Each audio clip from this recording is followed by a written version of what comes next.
Good morning and good afternoon, wherever you are, and welcome to TalkSports. It is our weekend program. By the way, it is our final program for 2024, God's willing.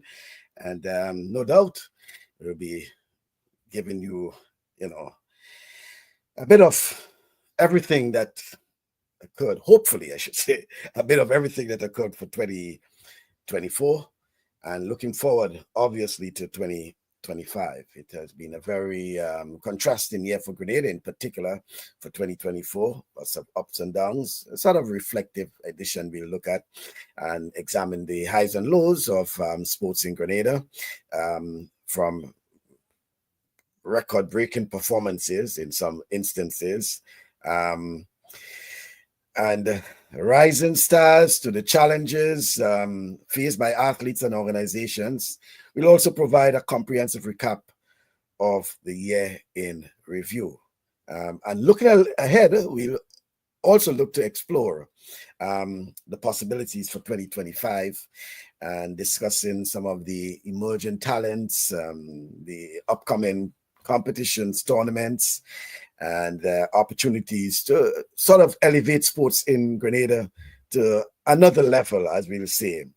And by the way, viewers, you can share your thoughts and aspirations for the future in terms of sports in Grenada. We're trying to make it a sort of interactive experience. As I say, good morning to my co-host in Toronto. By the way, it's a bit of snow here in New York for the in terms of accumulation, I should say, right? In terms of accumulation. So let me say good morning to you, Rudian, and welcome to TalkSports. Morning. Good morning to you, Bascom, and to the listeners. Season greetings to all. You have a bit of a snow, and I think I have a little bit more than a bit. But but surely, it's the season. It's pretty cold out there, but they said there's no winter without cold weather. So certainly that's how it is on our side. But no, the last show for the year. I'm certainly looking forward to the listeners, to those who've been viewing us for over the past year, to hear they know their thoughts and what they would like to see and what they enjoy, the disappointment and the excitement, and the new changes from their point of view. Be free, don't hold back. Speak your mind. We're going to have a discussion on it. So certainly, viewers don't think that we're holding you back from anything. I think it's the year. I believe we should come to the year of 2025 when we should speak our mind. Because when we speak our mind, hopefully changes will come. And I think that's what 2025 should be. Speak your mind, and for change to happen. So I'm looking forward to this wonderful chat with you today. Well, yeah, certainly. Right off the bat. Season greetings to Mr. B and Rudian and all participants of this very informative program. Looking forward to 2025. We all looking forward to it. Edwin, and thank you very much for your continuous support over the years.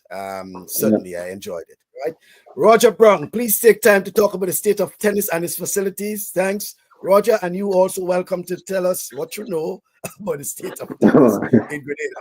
By the way, Roger is very passionate, and he's also a coach. Well, Roger, you probably can tell me what level, but he is a trainer, a coach, facilitator, and he takes tennis very serious. And I think he knows what tennis has done for people like he and others. So and he's very passionate about the state of tennis in Grenada. No, certainly, Michael. And I think right off the back, I would say I would like to see in 2025, one of the things I would like to see is an expansion of sports in school.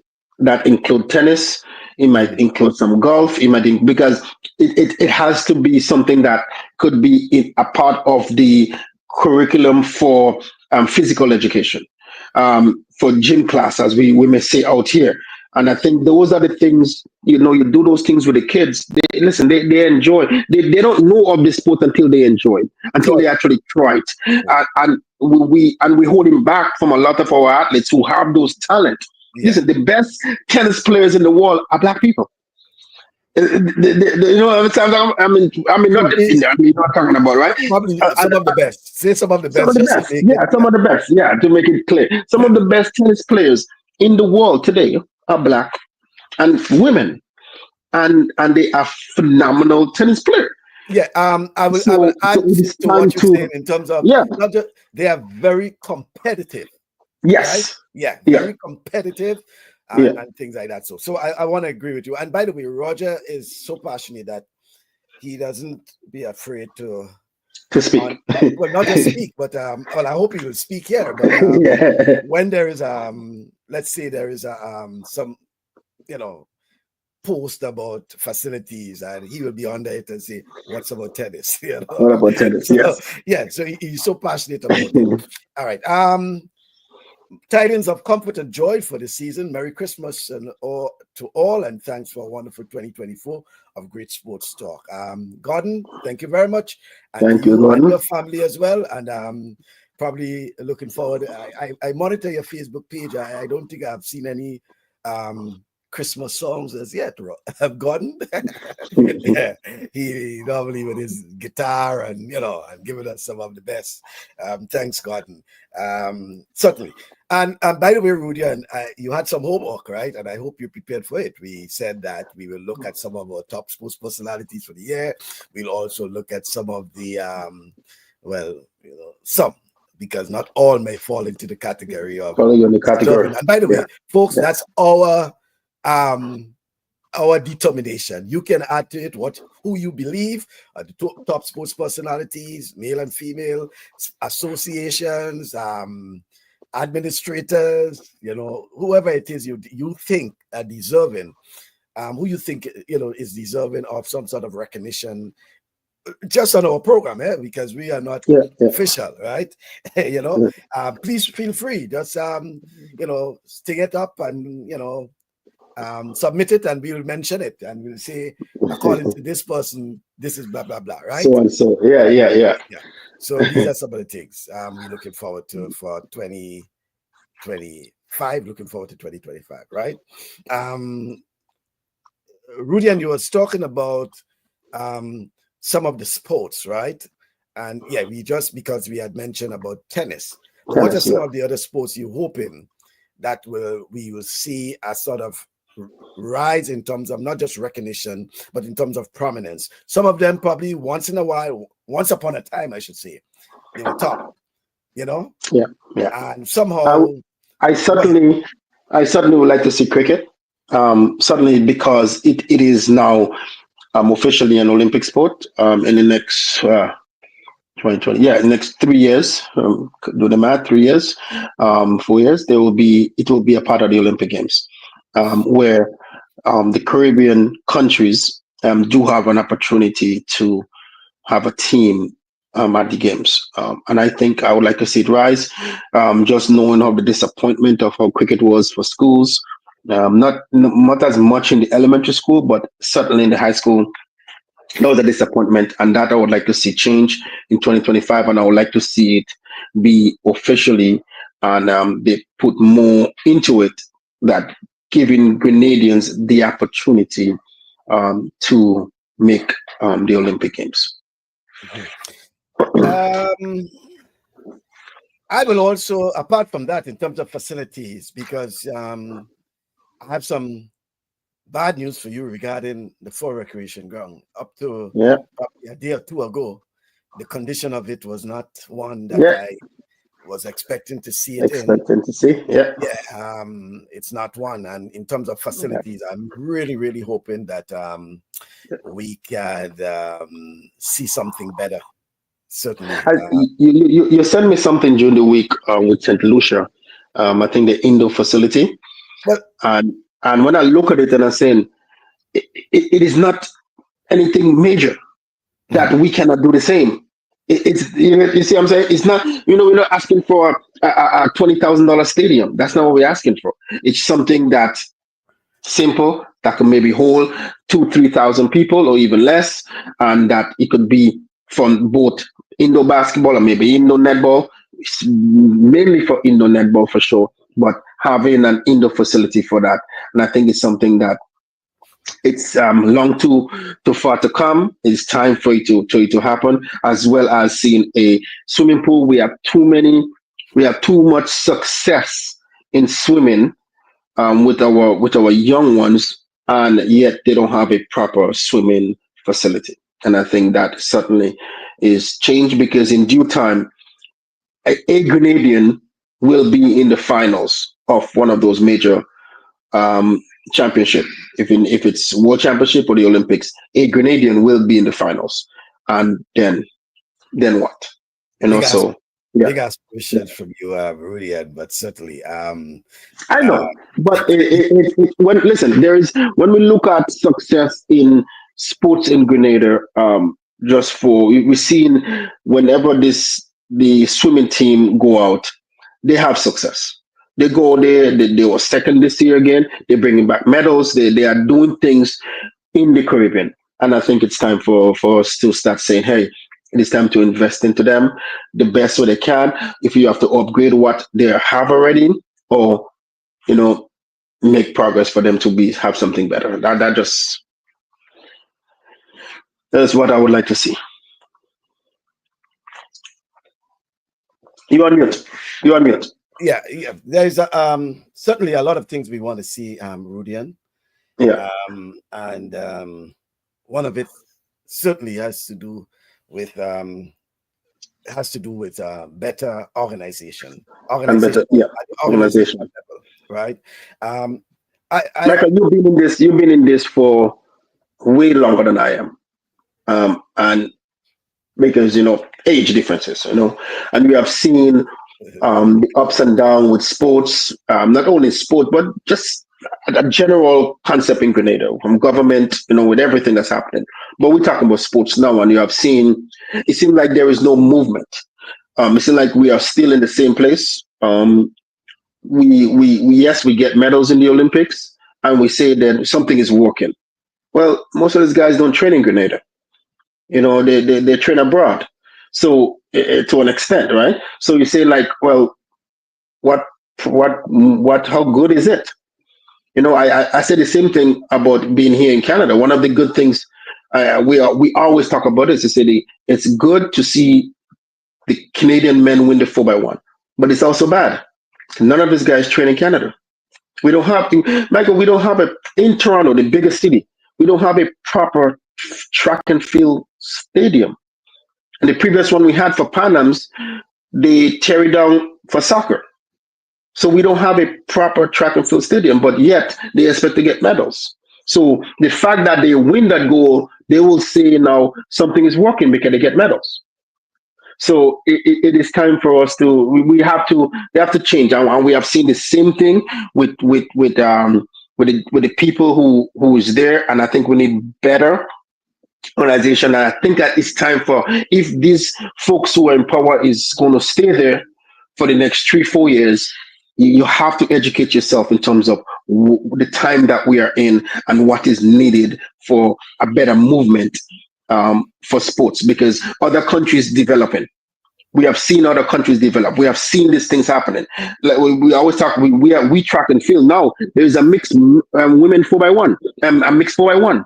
Now to add on to the 4x4, are we in a place to say it's time for us to start looking at a mixed 4x4 team or a mixed 4x1 team? So it is time for us to start moving, because countries are investing, and we have seen this. Ask me if there's which one Japanese that is in the 400 meter, but they're in the 4x4. They are there now. You see in India the same thing. So we have seen these countries investing in their athletes, and then they put in the time and the money and the resources to them, and they are getting to them. And some of these countries in the finals. So it is time for some sort of change for us. It is time. Well, yeah, a lot of change is expected. In fact, in end of 2023, we are seeing similar things for 2024. Yeah. We have seen some improvements, but by and large, one of the things that I believe, especially, and you know why it's important for in the Grenada context, all because of size, sheer numbers, etc. the whole issue of clubs, right? Yeah. And we discussed it when Mr. Chenny Joseph was on our program a week or two ago, when we Two looked weeks at, ago, yeah. when we look at the whole issue of the market, for example, Mm-hmm. because you may have 30-something teams, and let's look at it in the context of the GFA. He was looking at it, and all 30-something teams looking for a sponsor, and in some instances, you'll have probably 5 or 10 going probably to the same sponsor, right? So sometimes having a lot of the numbers doesn't really equate to the whole issue of development and all of that, because there will be some who will be without sponsorship, and without sponsorship it means that you may dwindle in terms of your participation, in terms of your followership, and ultimately you might just dwindle. The seriousness of the athletes too, of especially the football players, how serious they will be. So right? that's why there should be an emphasis on clubs. And whereas for let's say for example, as we said, Hurricane Sports Club, but we only know Hurricane as a football team, right? Sports club, but we only know them as a team. Where is a Hurricane cricket team or a volleyball team or a basketball? It doesn't have to be in every sport. But I'm saying that in the context of you have clubs and you have various teams within the clubs, it means that you can get a sponsorship for your club, right? So whether it's Dano Hurricane football, Dano Hurricane netball, Dano Hurricane volleyball, etc., then you have this team looking for sponsorship from this person, and then this team looking, and probably from the same area, same area, and that's why I believe the point was being made about Paradise as a football team and the success of Paradise as a football team. Paradise as a football team. And the need for them to look into, because I mean, if serving the interests of the community, and I'm not sure if everyone from Paradise football team from Paradise itself, it could be from other places, right? I am not certain that every single person in Paradise or the neighboring community, it's probably football related, football minded. They might have an interest in volleyball or cricket, or why don't you try to tap into the talents, into the talents of the others, thereby strengthening your club? These are the sort of thought pattern we are hoping that we can have going into 2025. And then there's, like you said, so much teams. I'm just using GFA for example, but not enough clubs. I mean, looking in St. Patrick's, where there is 5 teams or so, give or take. That's in football? In football, something like that. I think you have Chantimel, you have Eagles, North Stars. I think you have, those. There's at least. Then you have Hermitage. So you have at least 5 or so. But how much of them is a club? It's just, that, and that's all it is. And that's the thing. And then when you have so much teams, how much clubs can you get out of that? So it become a challenge, right? And my assertion regarding the whole issue of the club structure and thing like that is many folds, I should say, including that of ensuring that we create better sports administrators through the club structure, right? So it many folds in itself, not just the aspect of sponsorship and and all these things, but by having proper club structure, it also means that you're creating sports administrators who are mindful and who are preparing themselves for sports administration at another level. That's my thing about it. No, right? Certainly. Good morning to you, Clev, and that's probably the more um, the more stable side of the breed. We don't have Toro as yet. You know? Yeah, he's not in to give us trouble about we boys and them boys and West Indies cricket. He will come in a moment, mind you. I might be waking him up. We might be coming up. But Kevin saying 2025 would we be spinning top in mud? And don't tell me yes because of the unusual weather pattern. No, certainly, Cleve. Hopefully we don't. I hope we will not be spinning top in mud. We can't be doing the same things over and over. Yeah, I think to get the same results. But yeah, that's what especially it is. Especially those that have not worked. You know, if it has not worked, it doesn't then work. It's time to get rid of it. Yeah, time to get rid of it. Time to move on to something. And a part of it is that where's the future of it? Because it's like we said, we always talk about the grassroots. If it's not structured in them, listen, we grew up where this thing wasn't structured in us, but we grew up with only the three sports. You know, unfortunately, which is the football, track and field, and the cricket, little basketball here and there, and that's what we grew up in. But there was some sort of structure. We constantly on the outside, constantly doing something. We constantly playing, so it's instilling us. You know, it's instilling us.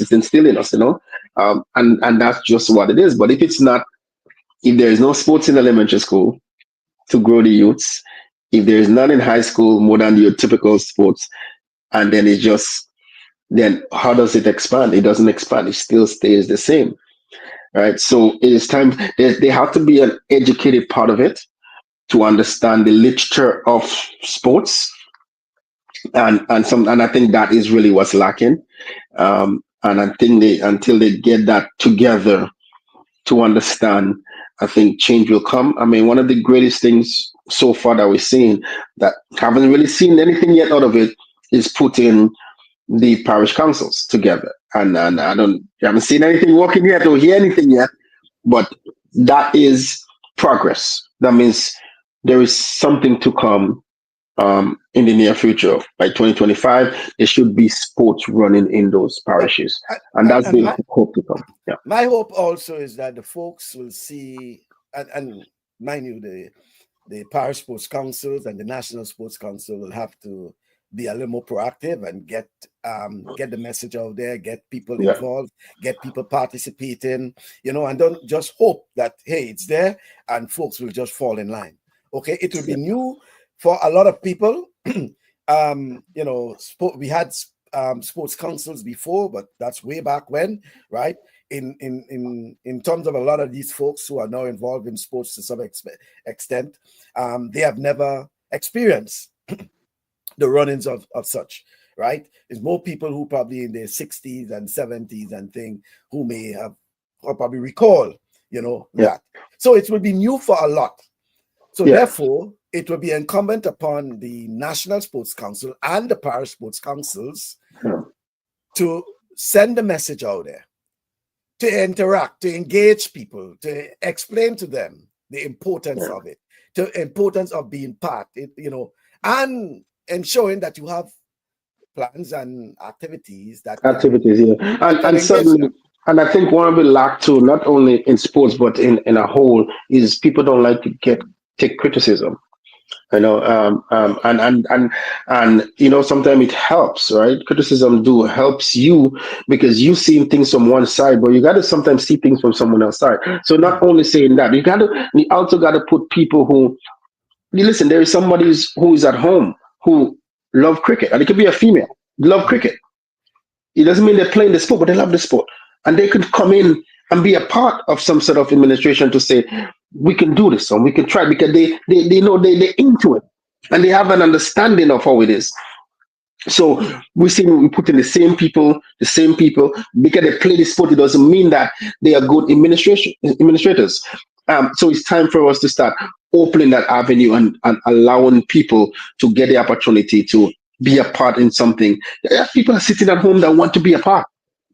They want to be a part of certain things, but what they see is the same people, and then they just draw back and drop. There's never an opening for them. Open it up. Have an opening, say that we have this, or you want to listen. We need people to come in and speak your mind, or we need people to come and have a town hall meeting and listen to what the people have to say. And that goes for government too. Listen to what the people have to say and take Yes, the criticism, and then you'll see a betterness.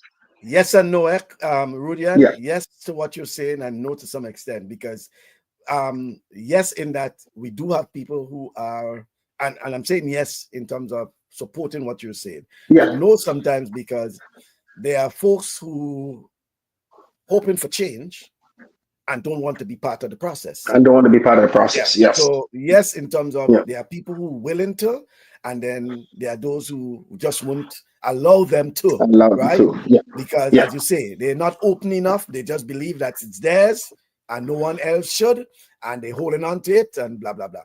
And then there are those who will, you earn it for change. You want change, and you don't want to be part of the process, but you want change. We Okay. want change. Yeah. Mind you, yes, you can get change, but if you're not willing to be part of the process, because Yeah. your mindset might be different to someone's mindset. Yeah. Okay. Yeah. All Certainly. right.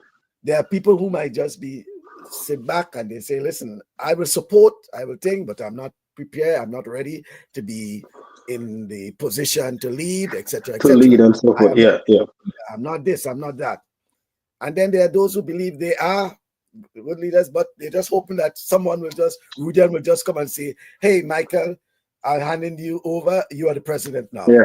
Yeah. No, that's not how it works. It does, and it certainly doesn't work like that. And we have to, and again, it always comes into education. There's changes happening in sports. There's changes happening in day-to-day stuff that's going on. There's so many changes that are happening that if you're not educating yourself to know those things, you're still going with the same thing. And then when it's not working, you want to know why. Because it's no longer that way. It's no longer that way. Like we talked about the four recreational ground. Why did it get to that level? Why? This probably the second major field that actually have good stands, except the national stadium. Why it's not in good condition? And then so you're gonna have. I heard someone told me that personally said that it's because of the location, because it's in country, it's in the country. They don't care about us, the country people. That's I the hope that's not. the thought process. That's the thought process people having. That's the thought process people having. That they way up there in the north and the this and that, and and that is the thought process people having, and that's what we don't want, because we don't want the people to have those type of thought. But these are things that, even though there's a breakdown in communication with whatever contract you have to let the people know. You have to let the community know. You have to let the schools know, because they have to use the facility. You have to let them know this is what's happening. And when you don't do that now, then there is a breakdown, there's a miscommunication. So you have rumors going out there for one thing that is not what it is, and everybody take that rumor and go with it. No, and then it becomes something that is not. So certainly there have to be better communication with the administration. And that falls for, yes, this is sports, but that falls for every part of government. You have to have better communication with the community, with the people of Grenada. Because you say you want a better Grenada, but yet you're not including Grenadians. It's only you, because your way is the only way. Your way is not the only way. Clever saying, after Alfred, remarkable performance, and he's referring to St. Lucia. Yeah. We are now seeing St. Lucia making a serious investment in athletics with the field disciplines as a main focus. And he goes on to say, athletes, schools were competitive with love. Senior citizens still brags about back in our days at the annoyance of some, but it's what it was, and it is what it is. Yeah, well, yeah, some of them do. And sometimes we say, hey, that was your era. And I understand the joy of, reliving some of those, times. And mind you, and it's simply because back then they were not the issue of television and, the social media and all it's like, right? So therefore, there isn't anything per se that can, that you can look back and say, here what it was like, compared to what it is now. And, And in there's terms of a comparison. But also there is too many excuses about social media. Oh, the kids and the tablet. And no, there is nothing for them to do. There's a few, like we said, and I'm excluding some of those other parishes that has programs happening. And I'm sticking with my parish, St. Patrick's. If there is no programs, what would the kids gonna do? If there is nothing for them to do, they will still have the phones, the tablets, everything will still be there.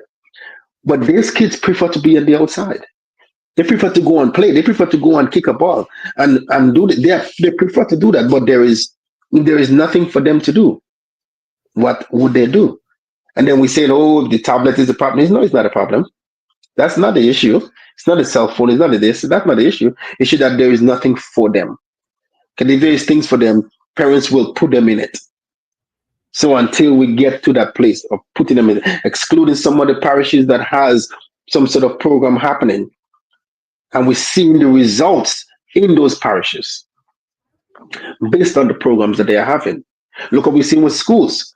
Look at the investment some schools are putting in now to see some of the schools now and how they develop it.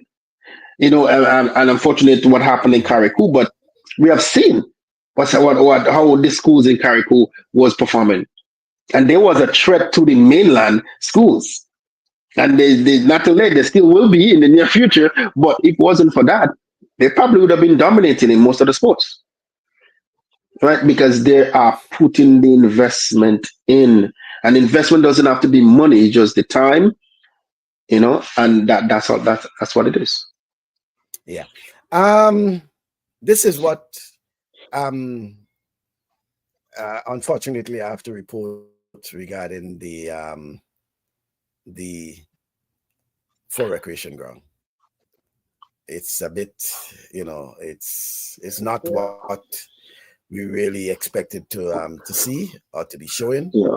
But this is what it is, and it's unfortunate that this is what it is. It comes to sort of unfortunate. Yeah, and this was Wednesday. This was Wednesday. Yeah. It's really unfortunate that we have to be showing that. Hopefully. And the investment that they put, because we listened to when Jenny was talking of the amount of money that was spent on just the lights and the stands alone, and this is US dollars, and those two things, the amount of money that was put in just for those two things, for the stadium to be this way, shouldn't. Yeah, Should. Well, you said stadium. Correct yourself, right? Yeah, really. Yeah. The recreation ground. Should and be. mind you, it's the main area, okay. And the reason we are I tried to harp on it for a while is because we got some assurances that it will be ready, okay. Yeah, we did. But seeing that now in this condition heading into Christmas, and we know what it is like for the Christmas, especially when it comes to government and government operations. Mind you, Monday is the eve of Christmas Eve. The eve of the eve. The eve of the eve. So for some people, Friday or today, as it is, may be their major shopping day. Friday was probably, for some government workers, may have been their last day at work, right? Because there is no way they're doing much on Monday. On Tuesday, Wednesday and Thursday are holidays, Christmas and Boxing Day, respectively. Friday, will they return to work? I'm not certain. A lot of them. We're back to the eve of the eve again. Eve of the eve again. So by in some instances, as you will say, it's January. Talking about January. Yeah. When in January? January 8th, January something that. Yeah, is it 1, 2, 3, 4, 5? The 5th, January the 6th, 6th, yeah, the 6th, the 6th, yeah, the 6th is the Monday, right? Yeah, the 6th. Mind you, that's the mindset of a lot of people. As a mindset, yeah, that's how it goes. Yeah. There is not much accountability and all of that like that. So you don't really clock in and things like that. So you just show up. If they see you, they see. If they don't see you, they don't know. And I think also without knowing anything, right here I'm gonna say it, but that's without knowledge of what it is, I'm putting the pressure on the representative of St. Patrick's West. I'm putting the pressure on him. And I'm not saying he is not pushing for anything because I don't know. But just speaking here, this is your area. This is your area, and this is a major field for many sports for happening this is your area. What are you doing? And if, like I said, I'm only speaking because I don't know if there's any push on his side, because there's only so much some of them can do. But what are you doing? And that I would like to know. What are you doing? Where is your role in that? And that also goes for the other representative as well, because it also affect him as well with schools, because the schools in the east and the schools on the west cannot use the field, and just the people on a whole just cannot use the field. Mm-hmm. You know, we get excited when there is lights and all the stadiums have lights and lights and lights, and then what? Then the field is what? What does lights do? Lights do nothing. And listen, we, Michael, you, myself, and many of the others, we came so far in sports without lights. What difference does it make now with lights? Well, yes and no. It's a Yeah, changing times, right? You may say changing that time. now. I Yes. mean, yeah, because the folks back in the 60s and 70s will say likewise, right? Yeah. Yeah. It's a changing times. So it's not fully that it's not doing anything, because there are so many distractions these days that it is almost necessary that you may want to have lights, so that Yes. Yes. that whereas the, back then everyone is inside at 5 o'clock, 6 o'clock, right? There was no television, all these sort of things. You have to make do with whatever you have, and these sort of things. Now Yeah. there's so many things, whether it's But TV, what I'm whether saying, it's internet, whether it's this, that, and the other. So the lights will play its part in terms of having yes. the activities in the night, etc., etc. Whether it's track and field, whether it's What I, football, yeah. whatever it is. So you might But say in your how time, beneficial it is having the lights today well, it's when you encouraged. have something like this now. No. The Well, field is in a situation, and you have, well, and well, mind you, Michael, this is not the only field in no, Grenada that have their problems, right? There are a lot of well, other fields too. yeah, well, the issue is that they have to be, they have to be in combination. They have to marry. Yeah, Okay, so yeah. you have lights, but you have to have a proper field, blah blah Proper blah, right? facility. Yes, yes. Yeah, and things like that. So, right, the lights is just a component of it. It adds to, right. The most important aspect is the field, right? Yes, The yes. lights will just enhance, will just encourage probably participation later in the night, etc., hosting of things later, these sort of things. As a matter of fact, if there was nothing as night, then you had no reason for lights. You understand? So you have reason for lights because there is darkness, There is right? darkness. Yeah, And this sort of yeah, yeah. thing. So the important ingredient is the facilities, the field itself. The field itself. Yeah, The lights and other things can come in, after. For example, you can have a very good field and you have no seating accommodation. You have no seats. And we don't have that in North America, where people will stand around, or they'll come with their chairs and things like that, and and sit yeah, on yeah, the yeah, yeah, yeah, perimeter yeah, and things like that. yeah, yeah. But the Yeah. most important thing is the field in this instance. And I In the think, field, yeah. yeah, and I want to probably add to what you were saying when you said that you put in some blame on the representative. And I say, yes, I think the representative should have an interest. And as a representative in any area, you should have an interest. I mean, it's the major playing field in the parish. And up to this point in time, I have not seen or heard anything from any other representative. As a matter of fact, we have two representatives. Any Yeah. one of them could have come out and say something or whatever. Not even a reassurance Yeah. to the people of St. Patrick. St. Patrick's. Yeah. That efforts are being made to, improve the facility. What is happening? What is taking place? What is the hold up now? Okay, And you because can put a push, put an ad in the yeah, paper, do something. Let well, it I mean, there's so put some many things fire, to put go some about. fire under those people. Put No, fire under them. but you don't. In I terms of mean, listen. not paper white. When I said put No, fire, I mean put some but fire under them where hold on, they get on the ball. Rudian. But let me tell you, what is different than campaigning for election? When you go house to house, when you go Yeah, to meet the people, isn't that every 4 years you know how every to four go years. Yeah. to knock on the door and talk to people and find Mm-hmm. out what's happening and Yep. give them an Yep. update?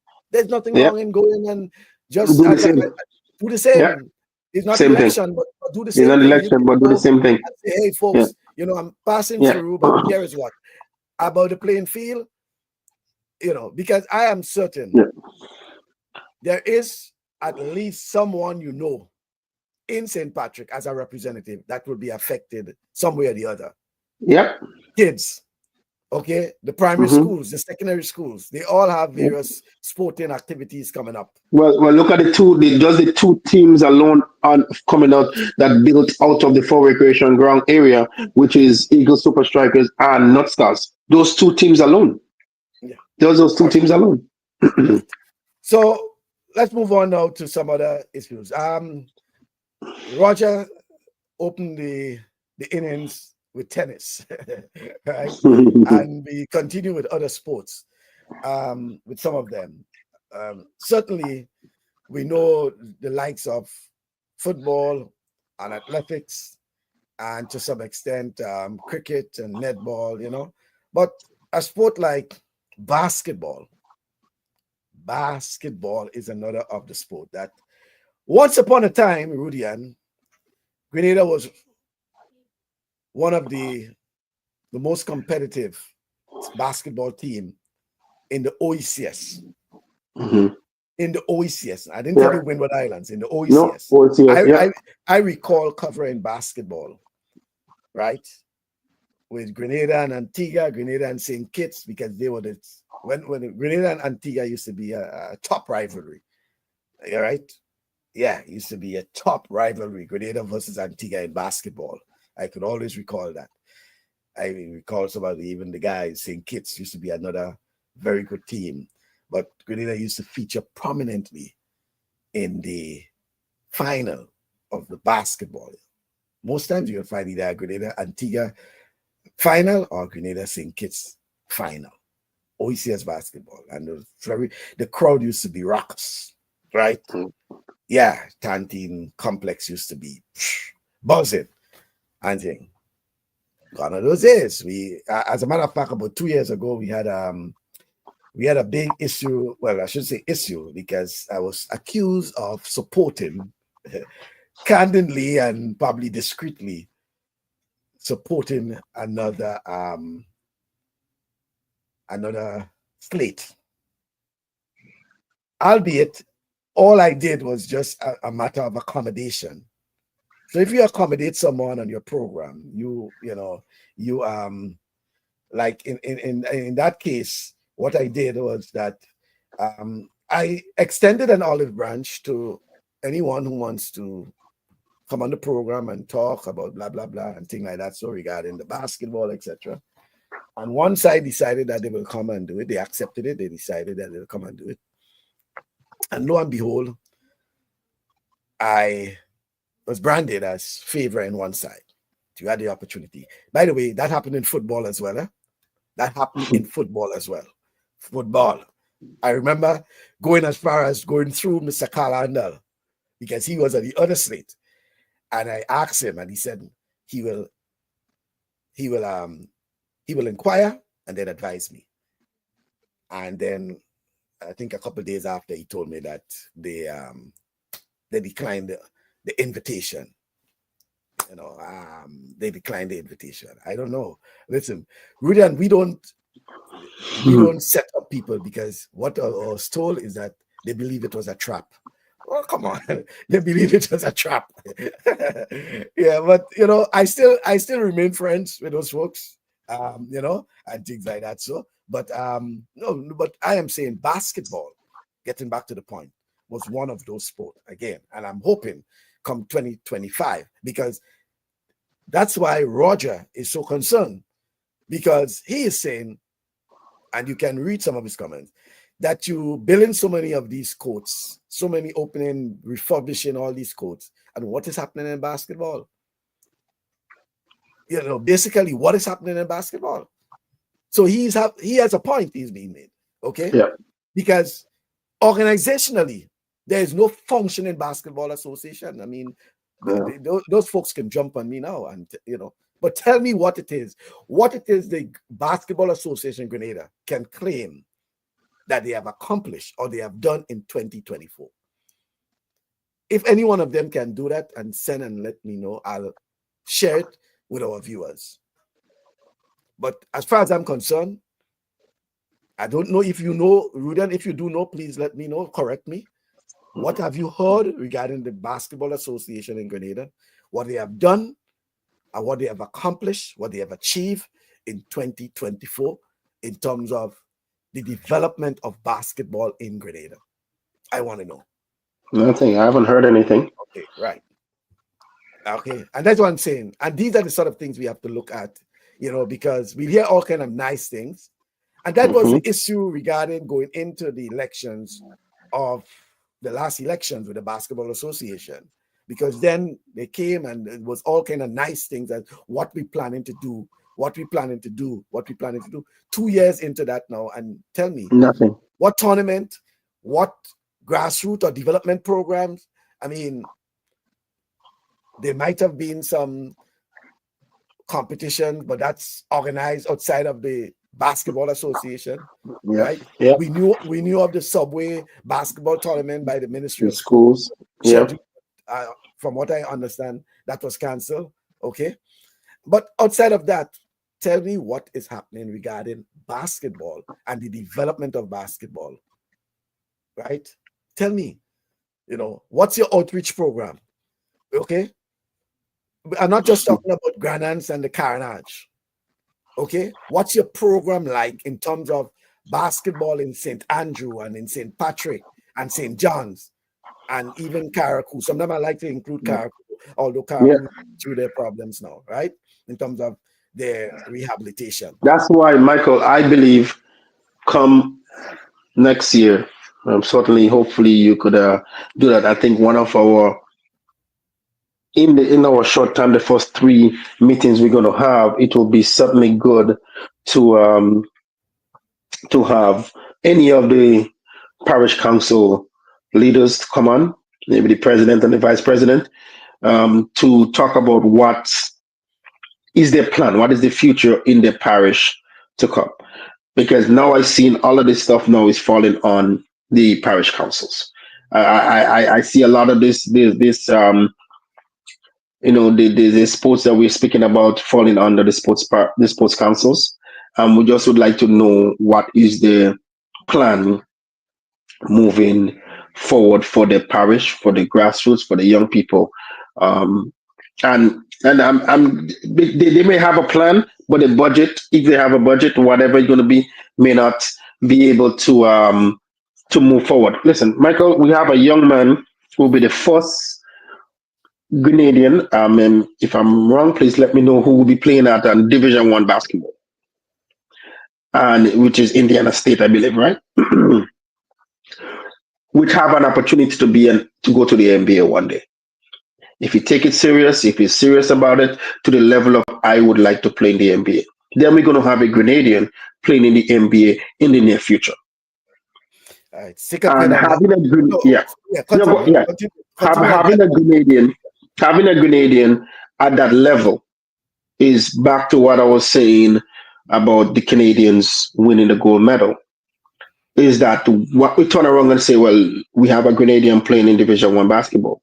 But what program did you have to get him there? What programs do we have? So you're saying, yes, it's okay, but leave it how it is, but it is okay. No, it is not. So certainly I think change need to come in that area. I see. So I'm glad you mentioned that whole issue of Enel Simbernard is a guy you yes. And I understood, sadly though, that his handlers as you see, I wrote an issue there on the whole issue of sports administrators and managers and what have you and things like that. Yeah. So that was a two-part thing I wrote about facility, the indoor facility, and the time that we have sports managers.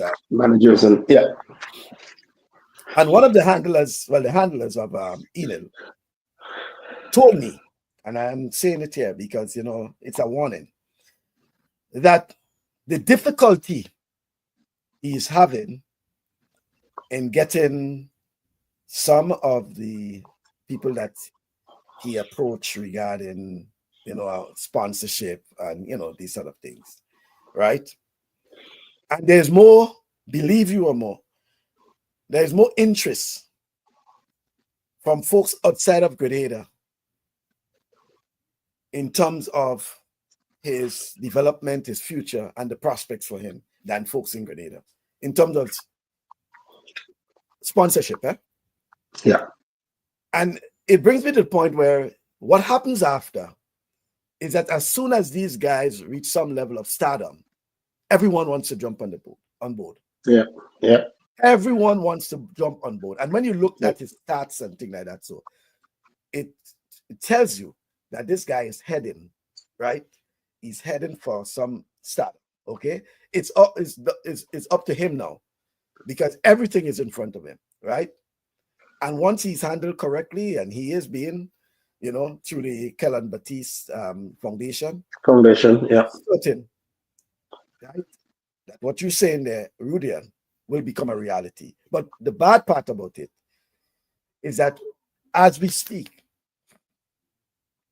there's so many challenges being faced in terms of getting people to support him locally, to support him. And you have more people on the outside throwing support behind him in terms of sponsorship, etc. Right? One of the things that that is the bad part of it, it's like how everyone wants to support the Lyndon and the Anderson and the Kirani only after they get to some level of stardom. But where are they in terms of the development process? When Anderson wanted a javelin, for example, it was Nicholas Braffett was the one who bought the javelin. The javelin for him, yeah. No sponsors in Grenada was thinking about that. Yeah.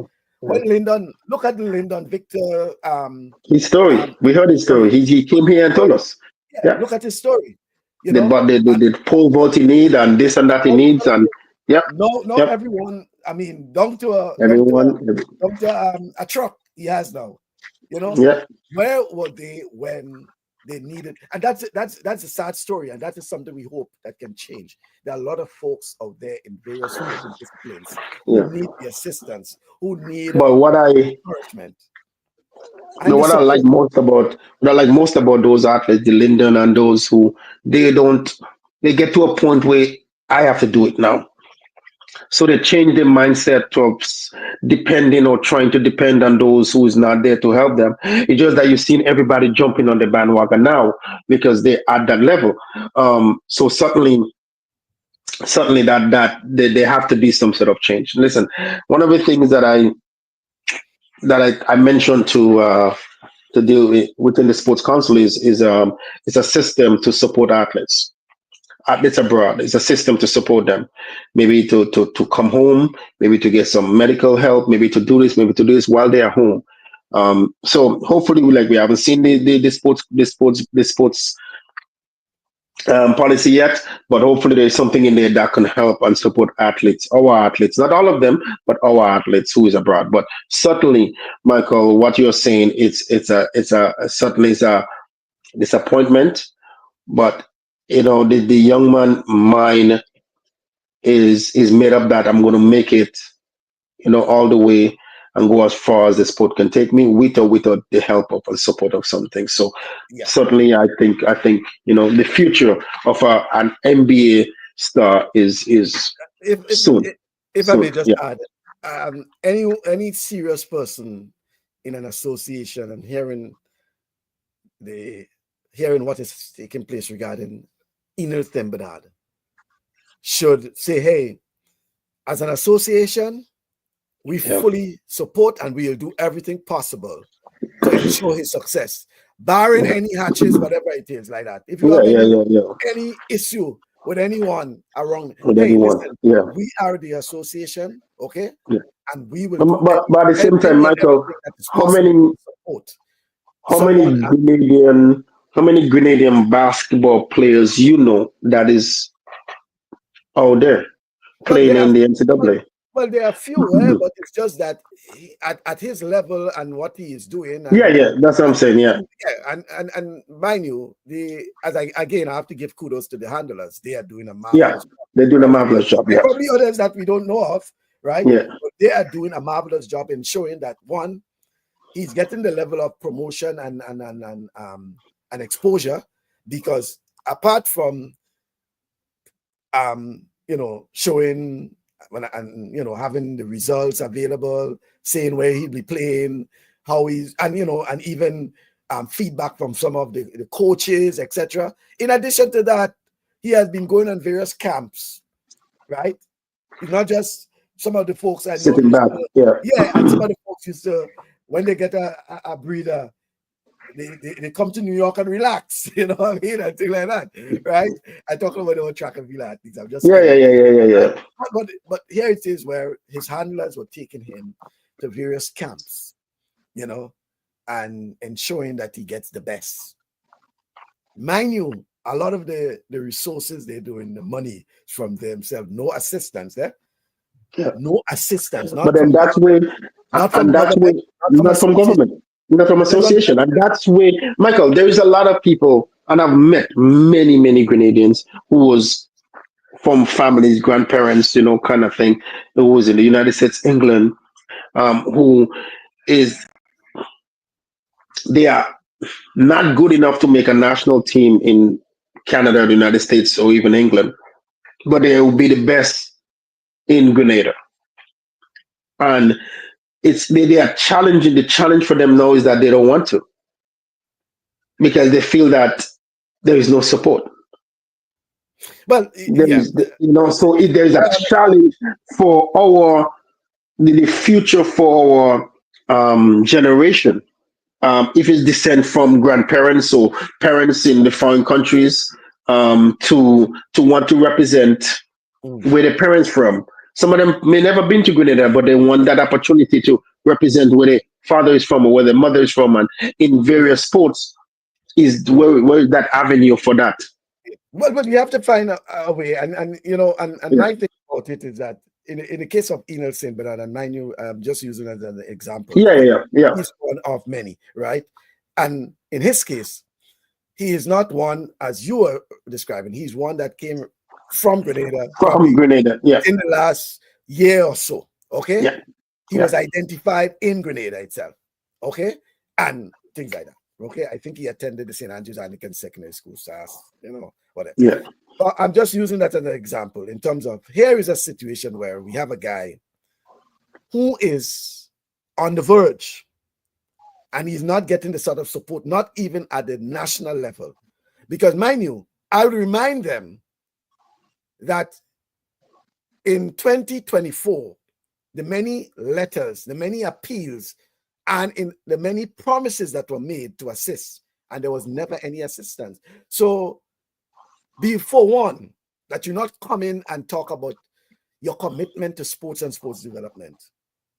While you saying that, there'll be those like me who'll be saying rubbish. That'll be telling rubbish and probably remind you, right, that in 2024, when the many appeals were being made, and then the many promises you made, but nothing was done.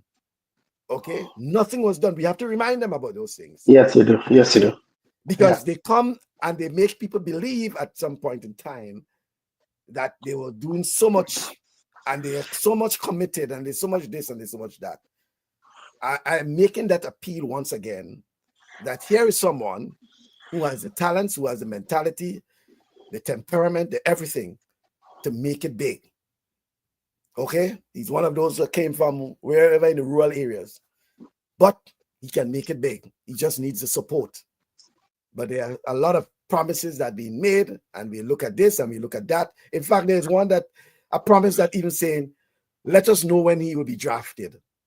Listen, among the things I could tell you, Rudy, and my viewers, it would be a shame, right? And you'll call shame on some of these people, right? But let me go on. Merry Christmas to you all from Hazel. Merry Christmas to you and family, Hazel. Christmas to Hazel. Kyron Batiste is saying the reality is basketball needs a reset in Grenada. We have not done anything different from a developmental perspective. Resetting the sport of basketball will involve fixing the fundamentals with grassroots programs, modern methods, and techniques. The only problem I have, Kyron, is that we talk a lot about grassroots programs, but if we don't have the structures in place for grassroots programs, that'd be a waste of time. Pointless. Yeah, it will be a waste of time. We need to have. Deborah and Stevens John is saying, what about boxing? Unlike other sports that takes place on tracks, pools, and courts, boxing does not have a home, which is a gym. And that is one of the things we are talking about. Probably the indoor facility will facilitate for the staging and the hosting of all these events that normally will be affected by weather patterns that we have been having. So whether it's basketball, volleyball, netball, badminton, boxing, all these things, we have a home, a big indoor facility, etc. Karen say we are now at the insanity stage when it comes to basketball. That's the definition of doing the same thing over and over, hoping for a different result. But unfortunately, we get the same result. Patricia James is saying most of the kids are lazy. You have to babysit most of them to success nowadays. Well, they're only lazy, Patricia, I believe, because there is nothing for them. We talk about that earlier on. There is no programs for them. And I think if there is more programs in some of those parishes, like I said, I only speak about St. Patrick's because there is no, I've been seeing a club programs happening there or heard of many. And if there is, someone could just come and correct me. So looking at what you're saying, a lot of the young people have no drive. I think her lazy, in my interpretation of lazy, is about the drive, the enthusiasm. Not just that they don't want to do anything, but because they're not motivated. They're not motivated enough to go there and do it. George Robinson saying, I am in 2024 branded as being inimical to the GOC. He's speaking of the Grenada Olympic Committee. My interest, I filed a civic suit against the GOC in 2013, had two objectives: standing up for what is right, education of council, and their roles.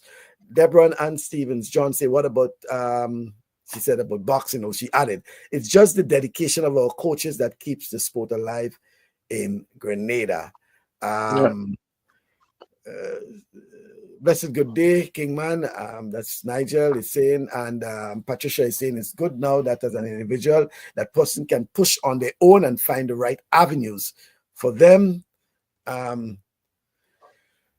Deborah and Stevens John says Grenada could have had a boxer in the Olympics. Do you know Tristan Brooks? Actually, Tristan is from Canada, right? He lives in Canada. He resides in Canada now. Yeah, he represents Canada now. Know him pretty well. We chat on the side many times. Tristan. Actually, he's originally from St. David, if I'm not mistaken. I am very familiar with him. We chat on the side and things like that. So, in general, how many West Indian young men we think are into basketball per island?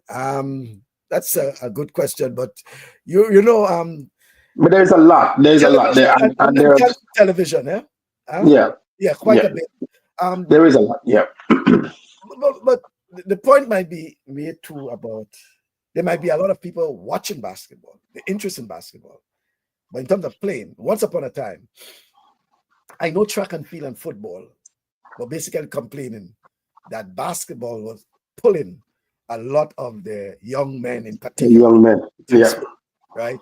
As a matter of fact, women didn't used to involve in basketball so much. They used to be more in netball. Now you find more women gravitated towards basketball because it becomes big. That become a big thing, which is quote unquote a female sport. It's no longer a female sport generally because men play netball. but you find a lot of women gravitating towards basketball. Basketball. Once upon a time, cricket was considered a male sport, male-dominated, I should say, by the way. Yeah. But now you find a lot of women and girls are gravitating towards cricket. Right? Even cricket at a professional level, right? Look, we have an under 19, we have an upcoming under 19 women under 19 World Cup. Not under 19, we're talking about it. Under 19. Yeah, I saw the USA release their team on Friday, yesterday. Yeah. Mind you, all the names are Indian names, right? Yeah, and those are the things we talk about, right? There is so much out there that we are not gravitating on as we should. Yeah. Not gravitating on as we should. Let me just jump because I saw Patricia put, when we look at Africa, how many makes it to the NBA? Patricia, you might be surprised. There are a lot of. You might be so. Oh, she'll be shocked. She'll be shocked. There are a lot of my favorite team has an African player who is a phenom. There are a lot of African players. Yeah. From Africa. NBA. As a matter of fact, the NBA, some of the NBA teams, they do a lot of scouting in Africa. In Africa now. So don't talk Africans. There are a lot of lots. The names may not sound to you to be African. But they are actually African. Nigerian, yeah, and this sort of things, right? So don't be thinking about that. Karen is saying Akim Robertson is one of our accomplished players doing some great things overseas, and I've been playing a few years now. He needs to be celebrated too and given his flowers now for basketball. He went through the college program as well. And for folks, you can look at the name Akim Robertson. And I think he played in the European League, right? He played somewhere in the European League, right? Yeah. He was in Italy. He was all over. You can check him on Facebook, Akim Robertson, and you can see that he has been doing pretty well. Real amazing, right? He's one who came out of the college program as well. Nigel said, "True talk, brethren. We sport person begging for help," and he referred. As you know, Nigel is in the Masters, right? And is one of them who really begging for us. Nigel, let me ask you a question. I was asking somebody about you. Where in Canada are you located? Hopefully you can put that in there. I was asking someone about you. Yeah. All right. Deborah and Stephen John said, that's the case of Tristan Brooks, Grenadian who gave up representing Canada to represent Grenada at Tokyo Olympics. COVID came and it didn't happen. Still, he wasn't given the opportunity for Paris 2024. Yeah, Tristan Brooks had a big matchup a few weeks ago, probably about a month ago in Canada. He was successful, Tristan Brooks. The Kellen Batiste Foundation has a proposal in place to address the grassroots programs in 2025.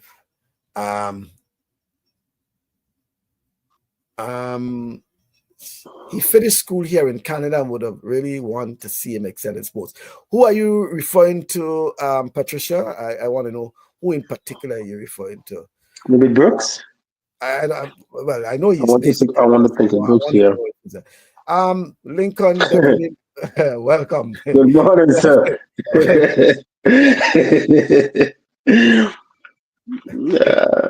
You say, like Bass, you're free to say it. Tristan is a great Canadian like Ben Johnson and Rudian.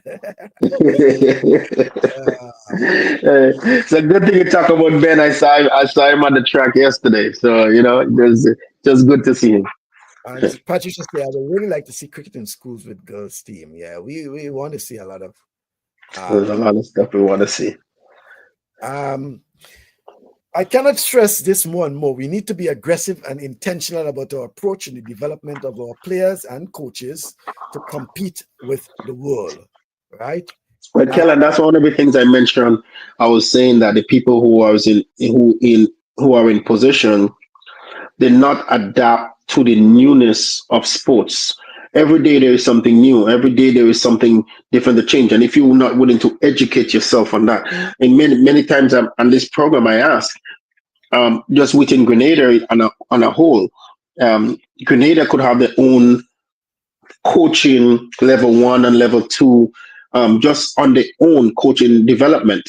And if any of the coaches want to advance, then they can go out and find different avenues that have some levels. Just within Grenada alone, we have a many of this many coaches who has the qualification to teach on that. And I think in various sports, and I think Grenada should put a coaching development. It may not be to the level of World Athletics or to FIFA football or to NBA basketball or even to the cricket, but it's to Grenada's level and Grenada's standard, and that we can build from there.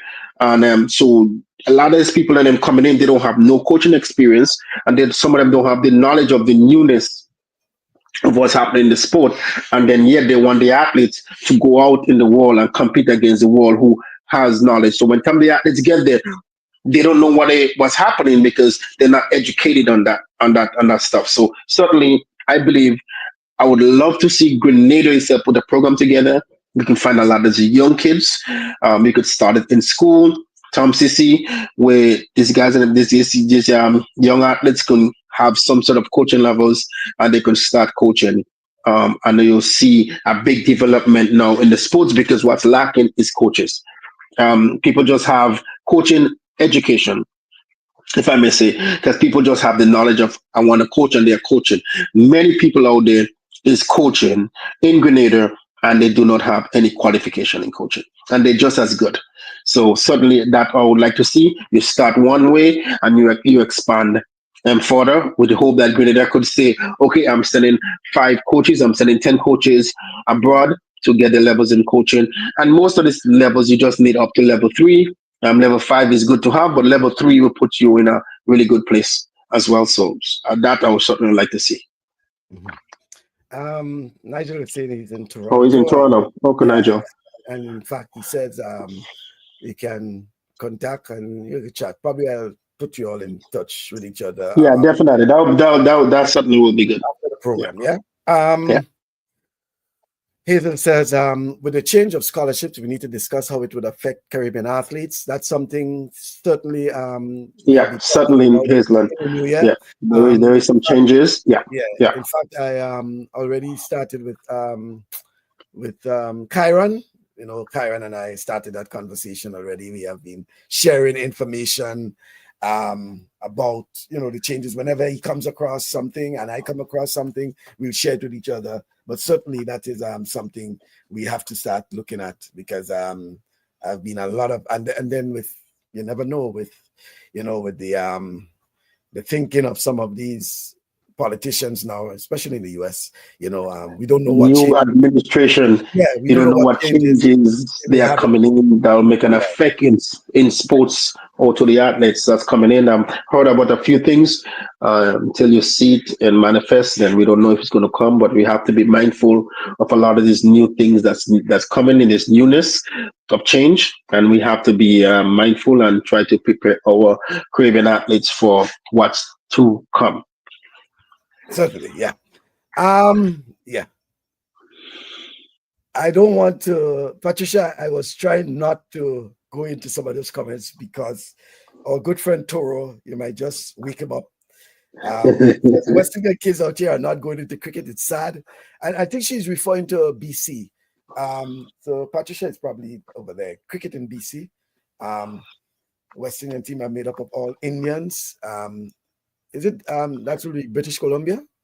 Yeah. Right? Yeah, British Columbia. So she well out here too in Toronto, or in the Brampton area, the Toronto GTA is most Indians that you see is playing cricket because they come from a country that cricket is their number one sport, and they love it so much that they expand. They have their own leagues. So when we come here, we are so multicultural in terms of different sport that we don't stick with one thing. The Indian cricket. Doesn't matter what you do, cricket. They'll eat, sleep, breathe, cricket. Okay, that's what it is. We don't have that in us. Because, many times when Mr. Ander came on, he said, when you think about it, your number one soccer player in your school is your best basketball player or is also your best track athlete. So they are multi, in doing different sports. So it's hard to stick one.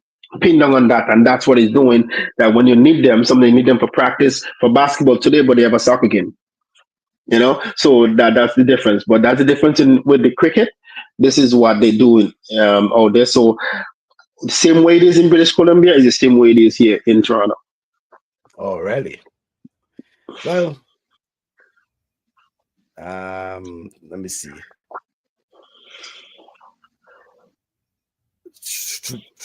Right. I was looking at trying to get let me see if I can right. Tristan Brooks, right? So as late as 2019, Tristan was actually representing Grenada. That's him there with Norbert Grant, right? That's him Yeah. with Norbert Grant as late as 2019, representing Grenada. And for some reason or the other, I don't know what went wrong, right? But we don't have Tristan again. He's representing, well, more or less, he's based in Canada now, and there's no interest in having him. That's him there on the podium for Grenada in the Caribbean tournament. Tristan Brooks, 2019. What has gone wrong? And that's the thing I'm saying. How we lose, and we're talking of someone who's born in Grenada, grew up in Grenada, right? Born and grew up in Grenada, and is now one of the top,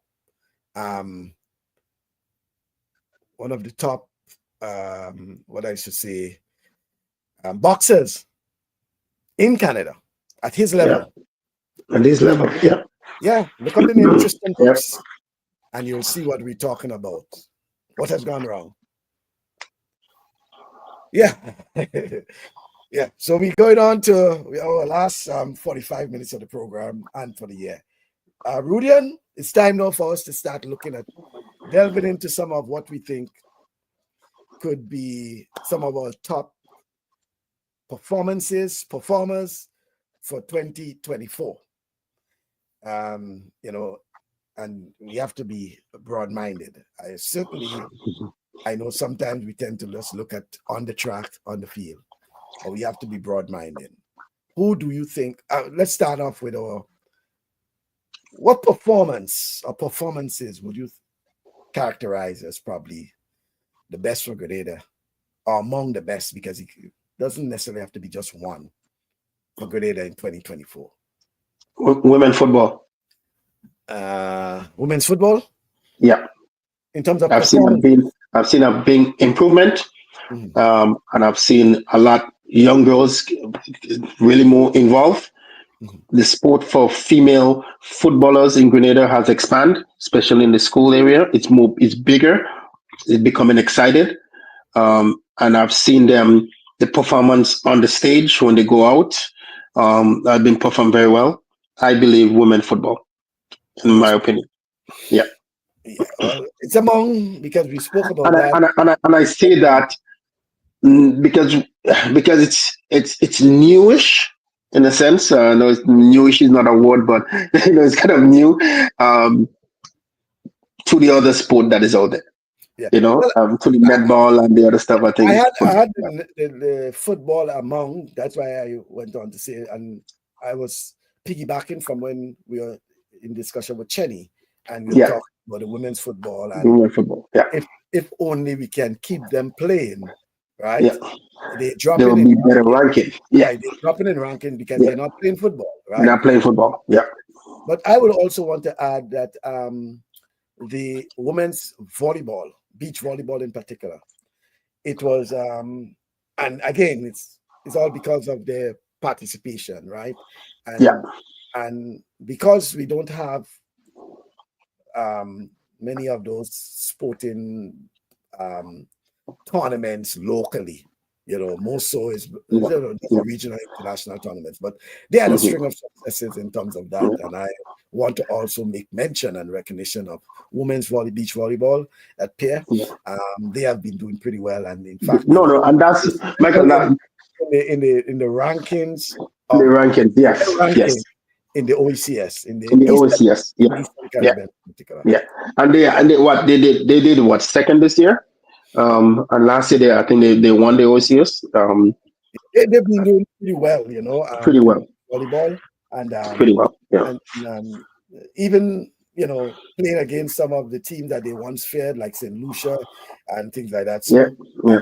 doing pretty much well. So Pretty well. And this is one of the sport I think should be expanded in schools. Listen, when I for a lot of these things I spoke about, elementary schools in Toronto here is playing volleyball. And the elementary school, boys and girls, they play volleyball. And it has to start somewhere. And some of these kids and then they try, they love it. They went to high school and start playing, then they won scholarships from kids who just quiet in school. They're just quiet and they just take a love for it. Some of them, they just show up for showing up sake, and they end up being on the Canadian national under 19 team, under 20 teams playing volleyball. We've seen how big it is now. I mentioned, as I said, you could play on grass. It doesn't have to be on the beach.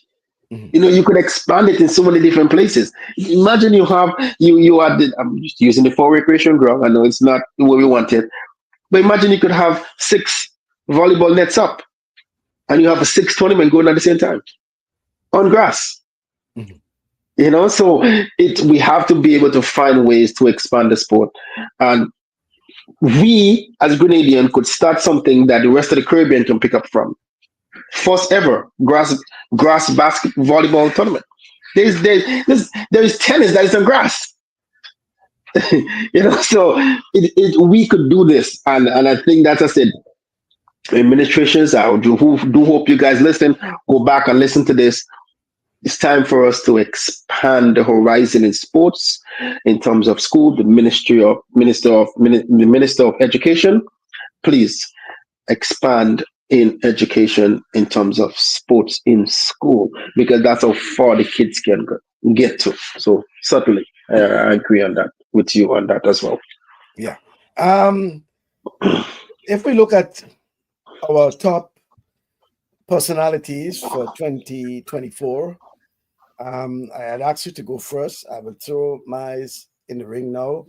I had a few, and it came down to the track and field athletes, in that of Lyndon Victor and Anderson Peters, right? For the male and for the female, I have Appy Fletcher. Okay. For the female, I agree with you. Yeah. 100%, because that was mine. For the male, I was only going to go with Lyndon. No. But here, what I said for the male, I said I came down to these nominees, right? But I didn't finish in terms of who it's going to be. Yeah, because I even had Bainu, and that's just my thoughts, right? Kirani in the mix because of his tenacity and being able to bounce back, being a final, all these sort of finalists, at his age, all these sort of things. So, but then when you break it down to in terms of the medals and all these sort of things, and then I had Anderson in terms of his bounce back again, because all that he went through, right? He was able to bounce back, and that's his first, and that was his first Olympic medal. Well, it's medal, because he was world championship before. World champion, yeah. When you look at, and then I go to Lyndon now because of the caliber of the competition. Of athletes, the competition. That's what I want to go to. So that's how I was. Events is not. When you go to 10 events, 10 world class event, not just any type of. Yeah. No, but not just 10 events, but 10 events over 2 days. Over 2 days. When you look at the period of recovery and all these sort of things. And all these things. That's why it's considered a strongman event. Right? Yeah. Because 10 events over 2 days. There are some people that can do one in, probably if they do one this week, they have to do the next one the next week. So in that way, that is why I will go with Lyndon Victor, right? He has that edge over. So I will go with Lyndon Victor, because I didn't have these sort of breakdown in terms of the female. I think Afi Fletcher was a clear winner in the female. Clear winner. But in the There's men no now, doubt. you had the sort of nominees and then the breakdown. So I'll go with Lyndon Victor as the male and Afi Fletcher as the female. Folks, if you do have any other suggestions or input on that, or if you agree with us, just let us know. But if you think otherwise, please let us know. And just tell us why you think so, and things like that. As it relates to, unfortunately, we have to do team. I would like to do a club, but team of the year, Rudian. In terms of team of the year, which I only know of dealing with football, and I certainly would have to say Paradise, based on what they have done.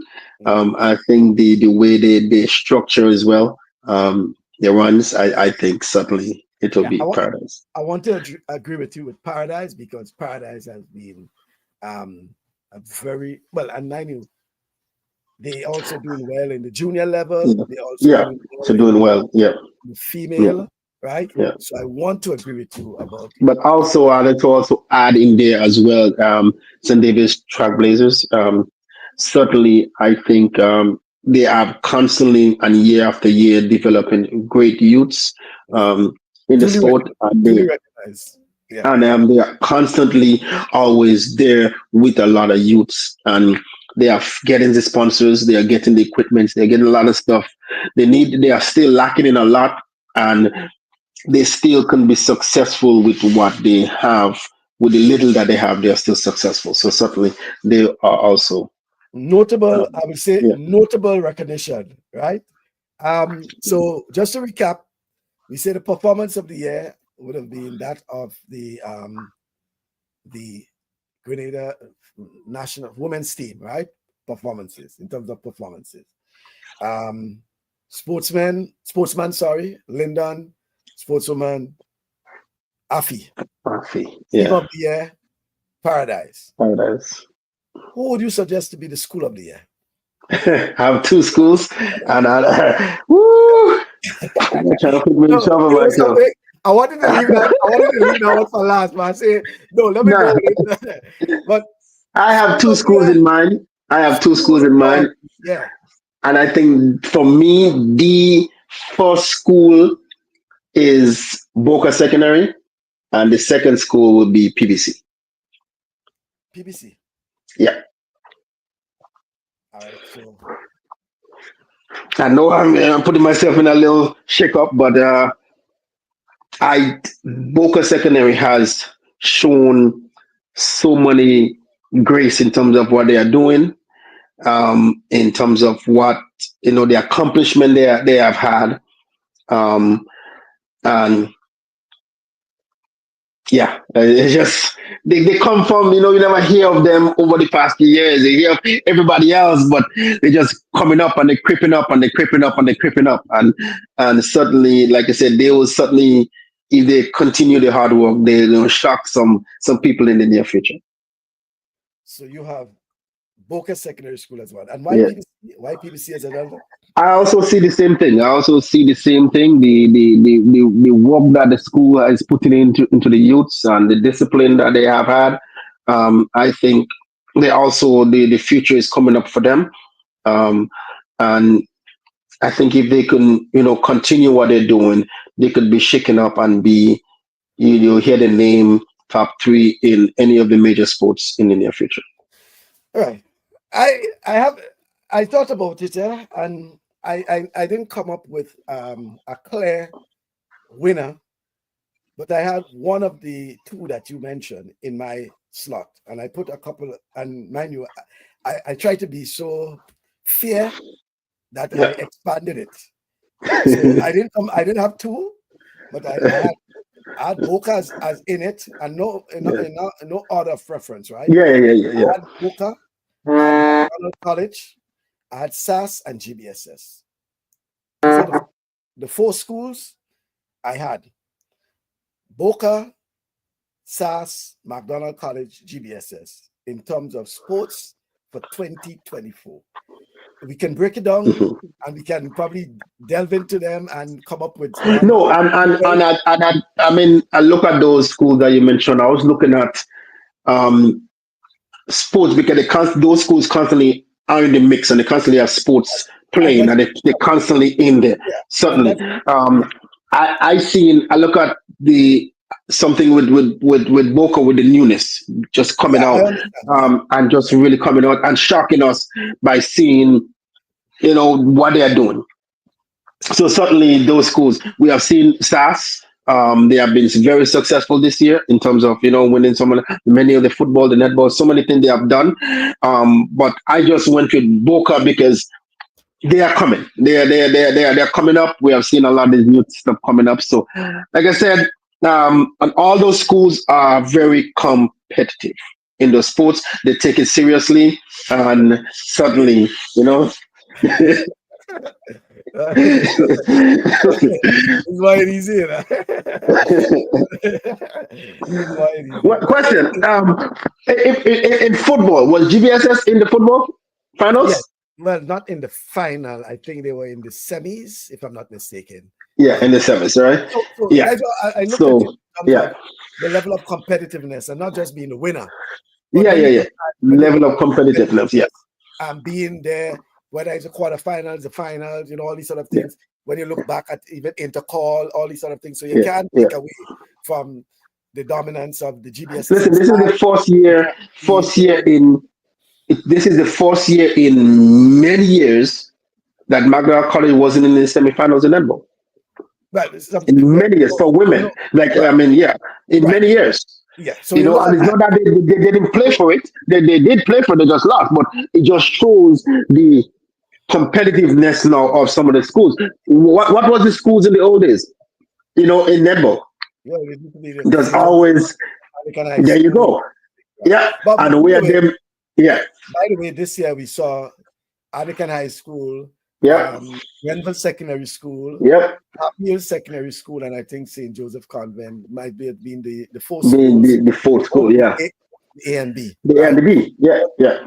Overall, when you look at the overall picture, I think the likes of the SAS and the GBSS, and because you can't just look at the football, you have to add the Yeah, track and look at field, add you have to all look the at all sports, the other sporting all disciplines the other sporting to see discipline, yeah.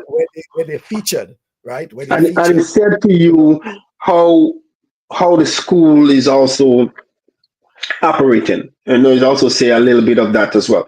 How the school is operating as well. Because, So because certainly, then you yeah, because then you remember you have the co-ed schools. So like you yeah. have TAS as a co-ed, Boca as a co-ed, McDonald College McDonald as a College is a co-ed, Cohen, you have yeah. GBSS as only in the As a mix own there, in the right? bigs, yeah, Right. yeah. Then when you look at Happy Hill is a Happy co-ed, Hill is a yeah. co-ed. When you look at the female, there's no Anakin High School, for example, may have been featured prominently in the um in the netball. Okay. Never, yeah.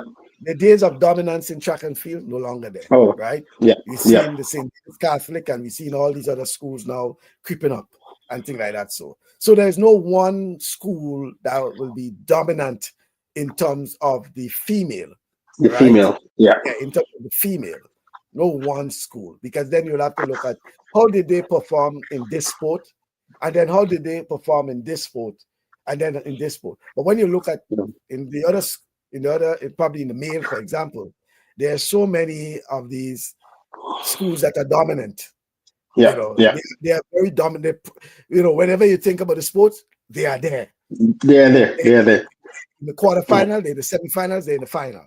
So whether it's the SAS, yeah. the GBS, the McDonald College, and then we see, we put in Boca there because Boca, if we had to give points, Boca would have scored a lot of points in terms A lot of of the points in terms of football, yeah, the yeah. various categories, right? Very And things like categories. Yeah, yeah. yeah. And as we say, Anakin High School, the days for Anakin High School dominance, where they will clean everything, Clean slate. unbeaten, They right? will have a team, a B team, a C team, a D team, a Yeah, E team, all everything. teams. They would This have year, been dominating you've seen the challenges from challenges from them. Yeah, Grenville Secondary School. Yeah, Grenville Secondary School was one who yeah, kind of, yeah. with that. So in terms of And that, schools, and that, but Michael, that tells you yeah, what's happening in the parish. well, yeah, That tells you what is going on in the parish. It tells you a lot of what's happening in Grenville. I think a lot of in St. Andrews, what is happening, and I also believe a lot of these athletes is from St. Andrews. Not necessarily meaning surrounding areas, but is from St. Andrews. So definitely it tells you a lot. Yeah. It's key that certain things happening. Yeah. So Patricia, she's asking about the schools from Karaku, right? It'd be kind of unfair to judge Karaku in that context, right? And I tell you why, and it's something we discussed on a previous program. It's sort of unfair because Karaku is not fully integrated, right, into all the sporting disciplines.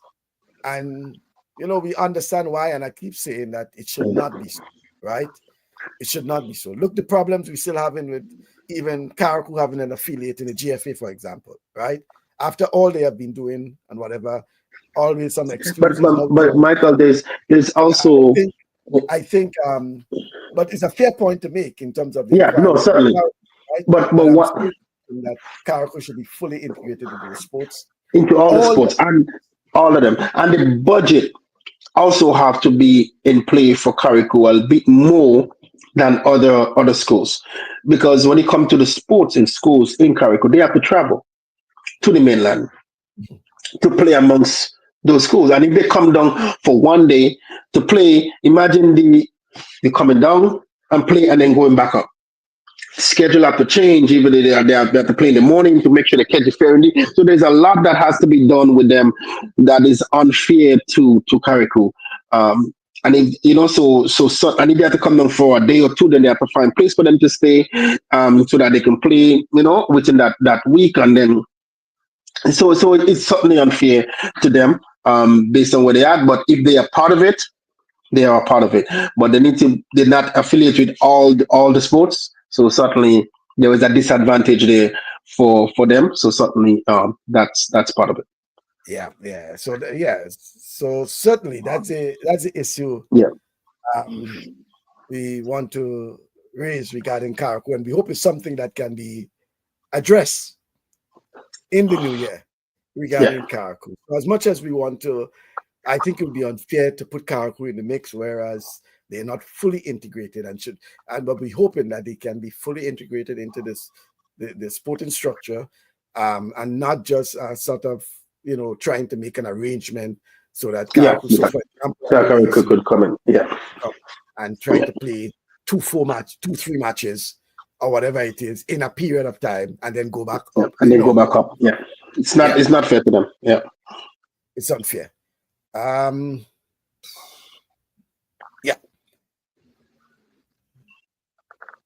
Said that the fact that they built a stadium and it's sitting there, a waste of time. While that is so, yes, perhaps the same teams from mainland also go to play in Karaku. That is so, but I still think it's not across the board, because you may have it in netball, but what's about the other sporting disciplines, for example? Yeah. You see that in the football, for example. Can't recall in the football, So while that might be so in some sporting disciplines, it's not across the board, and that's why we say we want to see them fully integrated, not just sometimes in the netball, and then we know track and field, yes, because the track and field over the particular days they can come down, but fully integrated into the sports system in Grenada. So whatever you're doing regarding the schools, Karaku must be a part of it. Fully. Yeah. Somehow I'm not hearing you, Rudian.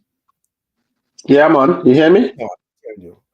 I think let me see. It can be. I'm hearing you clearly. Yeah. Yeah, I'm hearing you now. Yeah. Yes, but certainly this is something that should be fully integrated for and I think you one that Rudian has been saying all along, that we need to get Karaku fully involved, and they have, by the way, they have played their part, right? Fully played their part, just like the other schools. Just like the other schools and the other sports, yeah. Yeah. Oh, Bob Simpson had said that Anakin High School was booted out in semifinals in football. So they finished what it is. I think it was second in the, if I'm not mistaken, in intercall. And they were also, but you know, we have to look at whereas in the male, right, we had so many of these sporting activities, and when you look at cricket and all these sort of things, so right, I think there are more sporting, you know, disciplines for the male participants than for the female. Yeah, And I and for the female. Yeah. should be a position where we can get more of the females involved. Yes, we're glad to see them in football. They continue with netball. And then we have track and field.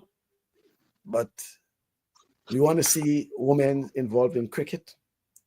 In basketball. Schools, important. Yeah. We want to see basketball, right? What other things? We want to see school sports, tennis, swimming, you know, tennis, yeah. Just name it. Volleyball, yeah. In the new year, I think going at the school now probably could be more or less a start to even your grassroots.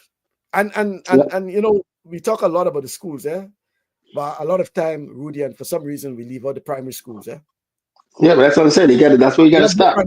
They have to start. But there's no. But look at that too. There's no secondary. There's no primary school girls football.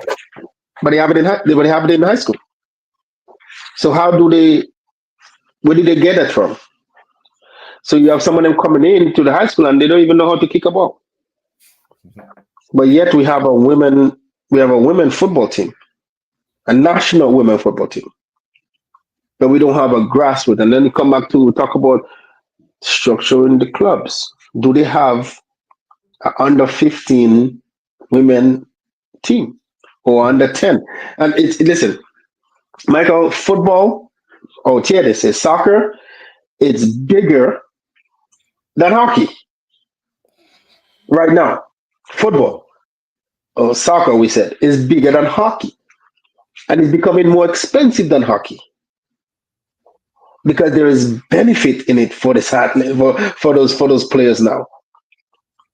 You know, so it's certainly there is more football clubs to make than hockey teams, so it become more expensive. Yeah, it's good to hear. Certainly, Currency, I totally agree. We need to find a way to start integrating Karaku in our sports and in our development initiatives. They are certainly on the agenda for the Kellen Batiste Foundation from a sports development perspective. Karaku should not be left behind. And that's why Patricia is saying that Karaku, the stepchildren of Grenada, always on the outside looking in, and they do have good athletes, which is true. Phenomenal athletes. Yeah. Moving on to continue to that. I have a question for you.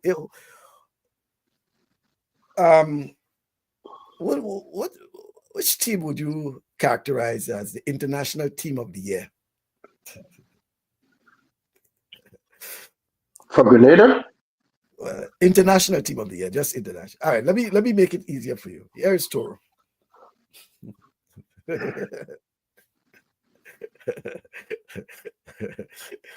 Toro is saying international team of the year choices: Boston Celtics, Los Angeles Dodgers, or West Indies cricket. On a serious note, in terms of international teams of the year.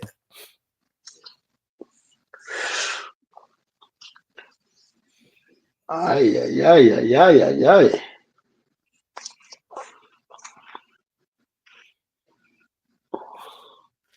Yes, one. I know. Whew.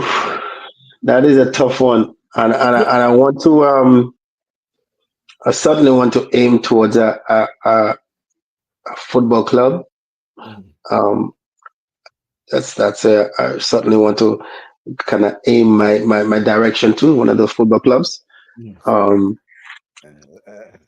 Let's keep it as a homework in terms of that. But, in terms of association, Rudian, in terms of Grenada, in terms of association, which association would you single out as being, above the rest? Let me just put it that way. I want to be mild because, I have a lot of qualms about some of how these associations operate. So above the rest.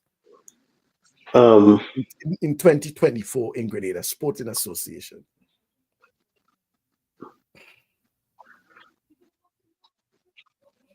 I have a toss up between athletics and swimming. Athletics and swimming? Yeah. All right. Well, that's yours. We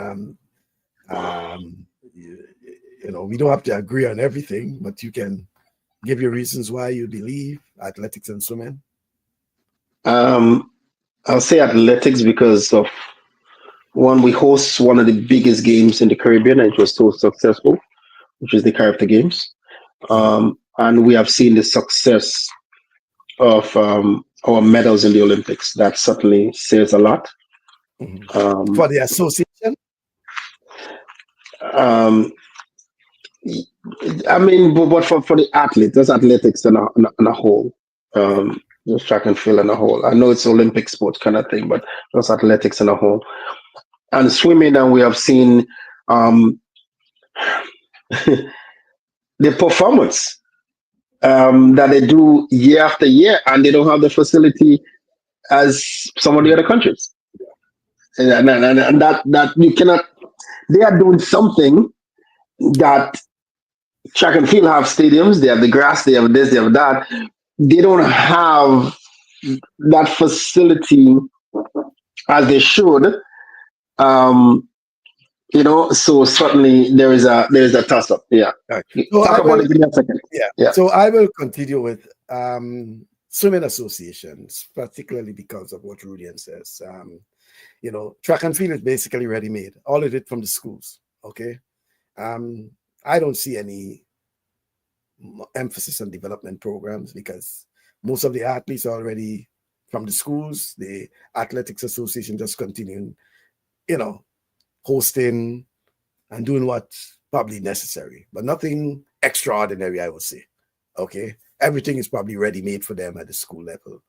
So I think swimming association deservingly, especially they continue to perform at the regional level and with good performances,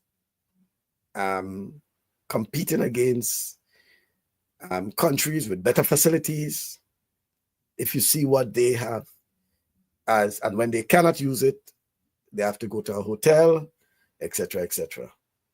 When you look at track and field, there's facility, international facility, blah, blah, blah, and things like that. And again, I'm saying in terms of an association, what swimming has, right, compared to what track and field. Swimming doesn't have anything.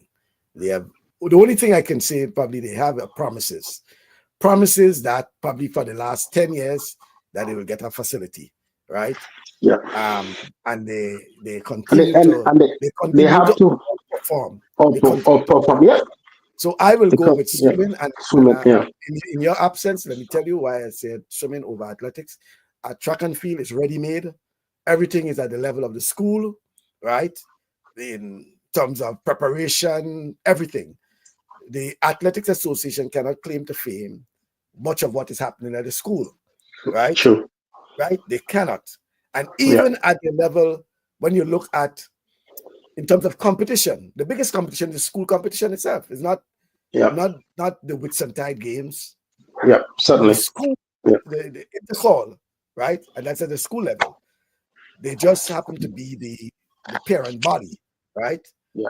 And they have what they call the development meets and things like that. So, but in terms of, any serious programs and things like that. So, and even I would have put football ahead of track and field.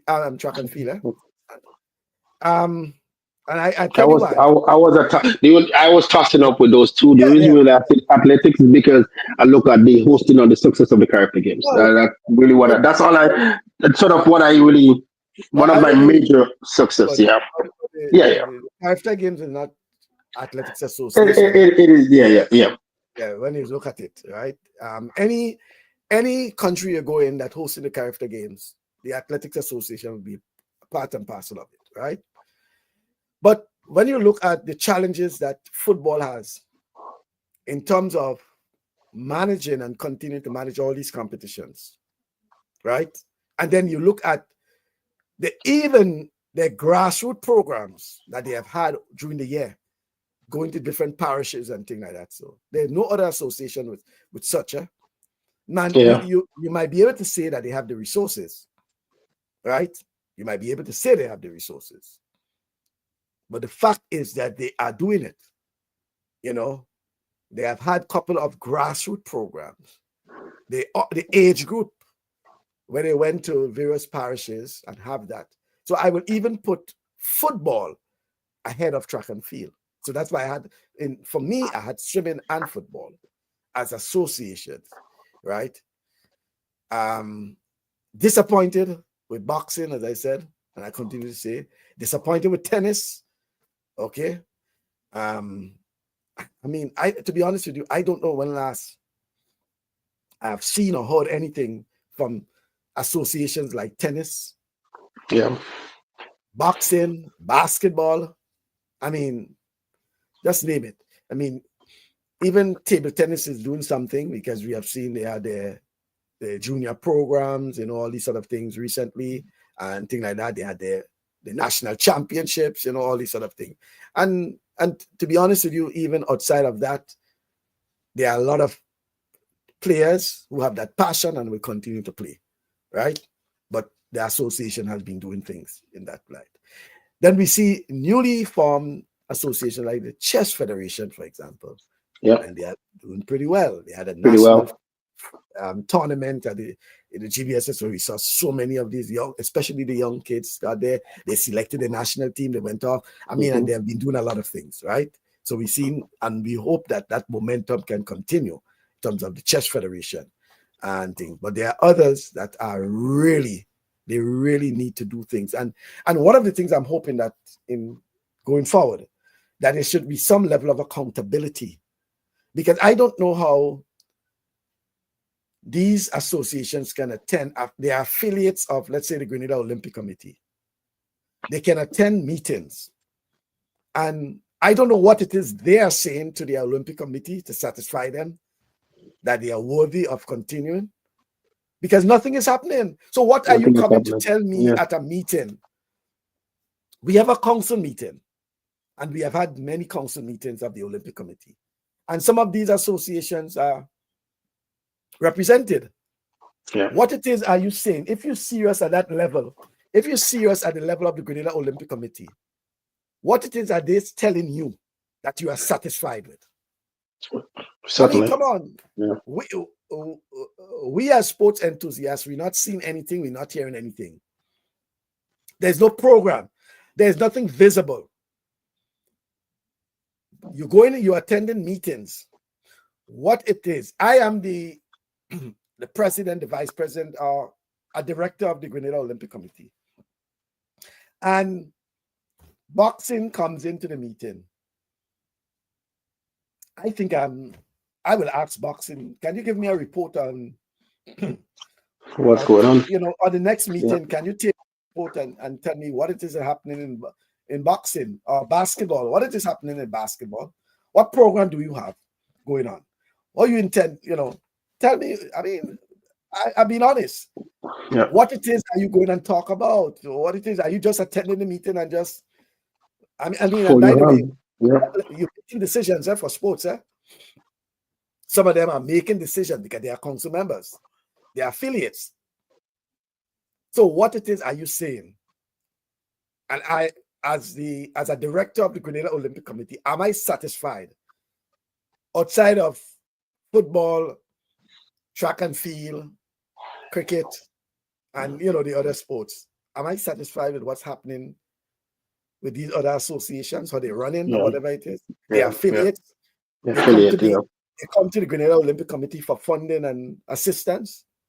And most times the funding and assistance is to travel to some meeting.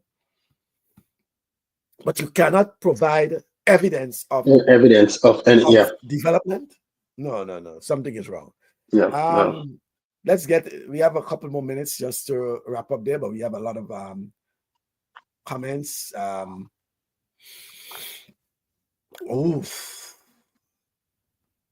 Karen says the primary schools are prime targets for the Seek and Development Program. Rudy and Nigel is saying, look out for me in World Masters in 2025. Stay tuned. Hopefully he gets the assistance. Right? Yeah. Like I said, I'm coaching someone who is who's getting ready for their Masters, but they're representing Jamaica. Because they used to represent Canada, but then they know that switch bases and switch, so certainly. Right. Yeah. Choosing sportsman and sportsman of the year in Grenada is an annual no-brainer. Fellas competing just locally and regionally hardly stand a chance of beating any athlete competing internationally against the best in the world. There should be a separate athlete of the year award for local and regional performers. But even when you do that, Toro, and that's something we spoke about last year, yeah, on what basis you're looking at the local? I mean, because how many of these local tournaments do you have that you can look at? And some of the sporting events. That's why we're saying, if we have across the board, and hopefully with the Parish Sports Council that will be organizing these events, right? We'll have more of that you can use and also, as a yardstick. And also stats, and also put stuff out there. We are in a time when we talk about technology and putting it out there and stats. So listen, you go on the NBA site, this game happened and this is the stat. You go on and any of the football leagues, who scored the goal, who was an assist, a lot of these things that you know about, right? So certainly that is something that is key that we have to really think about at the same time.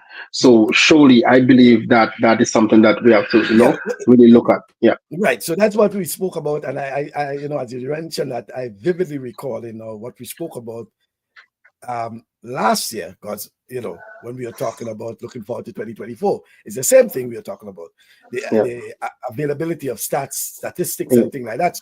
Now, how many associations have national championships or organized sporting activities across the board? There are few, right? So what is the yardstick are you using for that in terms of local thing? Because if you had, then you can say we can look across the board and look at that in terms of that. But then when you look at football, well, football has a very long season, right? Then when you look at track and field, for example, you look at most of it as students running during this sport, the athletic season, up to a period of time, right? We don't have any sustained, consistent track events continuing after intercall, for example, right? And things like that. So, but we have in football, for example, we have the various competitions where you could use some of the same teams in the WAGT involved in the GFA and all of that. And then, as you say, in the absence of statistics availability, how do we know who's the leading goal scorer, who is the leading goalkeeper in terms of saves, all these sort of things. Yeah, all the sort of things. Yeah, we don't. Then when we look at netball, for example, what do we do? Just the school tournament we use, So it's not structured properly so that we can do that. When we talk about netball, even going back with netball, the days of local netball, you don't see those no more. That's what I'm saying.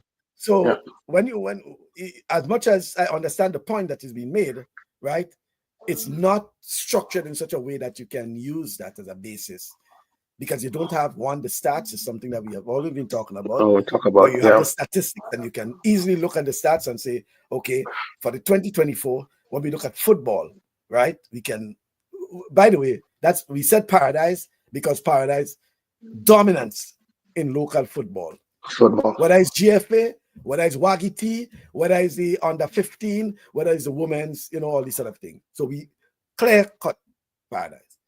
But when you look at individuals, who in your mind do you think can stand out outside of the Anderson and Anderson and Lyndon and Kirani and all of those, the and even the and African? Fletcher. Yeah. Tell me who it is as a local sportsman you can single out, and what yardstick are you using in terms of that? What statistics do you have to back it up to say that? I mean, we have the stats for the but also Lyndon and all of them. We have it. but also some discipline awards just not only based on performance, based on some of the things they're probably doing on the outside as well, right? The volunteer or the whatever they are doing as well, right? So it's not just based on the one thing, based on the discipline and are they giving back to the community. A lot of that plays a part in award seeking measures, right? So so that's what I'm saying. So you can't just say, I mean, as much as I understand that, or do you just use the school's netball as a means to identify a top performer just because she was probably the top goal shooter in netball but at then the school level?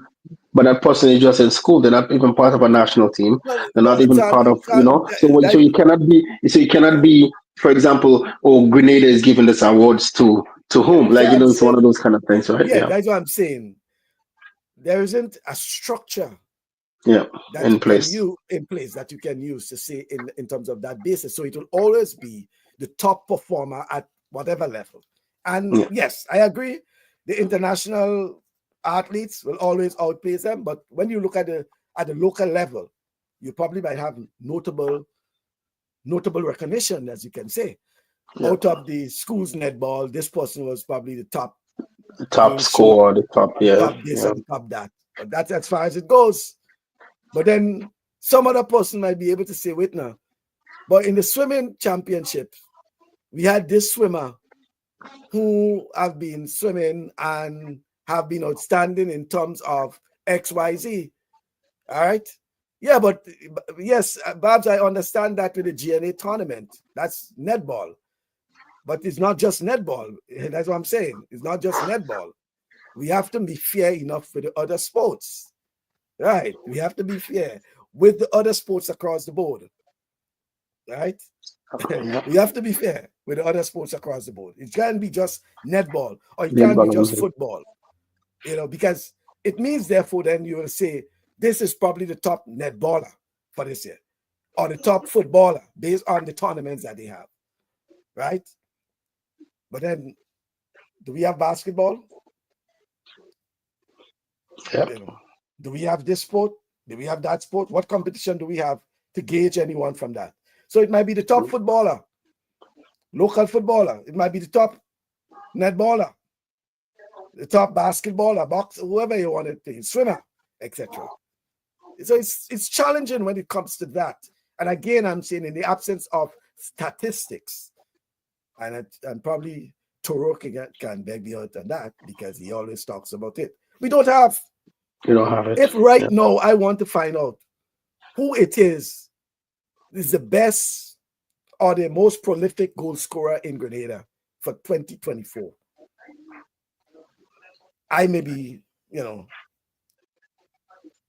starting World War III or something like that. So I mean, can you Rudian? I mean, Toro, do you have the information? Do you have the information as to probably in terms of cricket, who is our top batsman for 2024 in terms of cricketer, the top bowler for 2024? That's what I'm saying. So it's easier and quite easy if we have to look at it on the other level.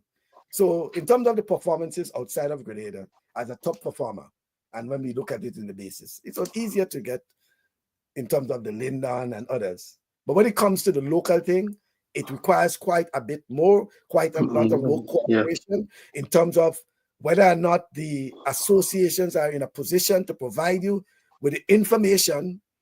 Okay, let me give you an example. I recall when I was on the panel for the Sportsman and Sportswoman of the Year,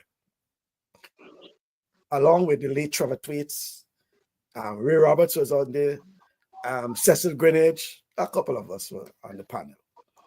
And one of the problems we had was what I'm saying there in terms of stats. So there was an association a year. So normally the Grenada Olympic Committee will send out requests from the various associations asking for nominees, right? From the association for sportsman, sportswoman, the various categories. And there was an association in particular, I don't call it. And I mean, we laughed at it when we looked at the thing, because it was such that they didn't have anything to provide, that they just submitted the name of the person. Bam. You ask them for, but yeah, you give me the name, what it is. I mean, what's about them? Yeah. What it is. The response was, well, I thought that is what you all will be doing. So they were thinking that the panel now will have to go and find out. I mean, the association telling you that they could not provide you. They just provide you the name of the person. But then how can you come up with the name of the person and you don't have the information? You must have some knowledge that this person is so because of XYZ, even if it's to say that they scored 10 goals in 2024 or whatever it is, or they had, 3 rebounds or whatever it is. That was one. There was another one where the association gave us basically a life story of that person from since they started sports. But I knew all we needed was the year in review, that particular year. Yeah. What was the achievement of this person in that particular year? They start telling us when that person started sports and when they started to go to school and what they did and what they did, blah, blah, blah, and things like that. So nothing for that particular year. And that is the challenges we do have, Rudian, when it comes, even from the point of view of the associations themselves. They cannot provide you with the information that is necessary for you to make that informed decision. Who it is you can determine as your top sports personality for 2024.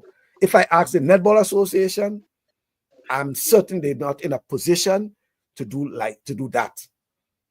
There might be one or two in terms of the association who may believe or think that, hey, I think it's this person or that person. But do you collectively think that you have someone that you can determine as your top performer for 2020?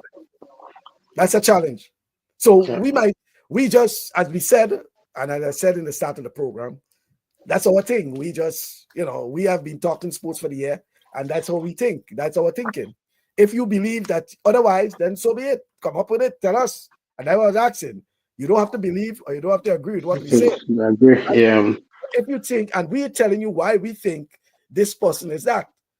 If you believe otherwise, then just tell us. So if you believe Rudian is the top netballer for 2024, tell us why, Rudian, and tell us why. Yeah, simple. That's what I'm saying. It's just a simple thing. Just tell us why. I mean, and by the way, I'm certain I will appreciate, because it might be something that I am getting to know. You might be providing me with additional information, like you, Rudian. Yeah. So feel free to share it. And that's a challenge. I'm hoping in 2025, Rudian, we can deal with that. And that's what we're talking about. These are structure. They need to structure better. Because you can't just be there for having a meeting. And there's nothing at the end of the day. How many associations, by the way, are planning to have some sort of recognition for their participants, for their coaches, for their supporters for the year? How many of them have that? Just to recognize them and say, thank you very much. And here is your top. I remember I was invited by the Grenada Cricket Association a couple of years ago to their award ceremony. Yeah, and I don't know if they still plan to have, but that was under Dwayne Gill's leadership, where they recognize people. Yeah. By the way, and they were recognizing the cricketers, they were recognizing sponsors, even down to the groundsmen, right? The ground staff. Staff was awesome. Yeah, I attended one in St. Andrew. I think it was in Paraclete. They had that ceremony somewhere in Paraclete or somewhere up the area there. I flew into Grenada and attended that thing. Yes. Once they had it in the Trade Center, is the annex of the Trade Center. So I'm saying that to say that where is the associations in terms of that? They need to play a role as well, okay? Because you ask them for information, and I'm certain it's the same problem. Listen, I'm wrapping up.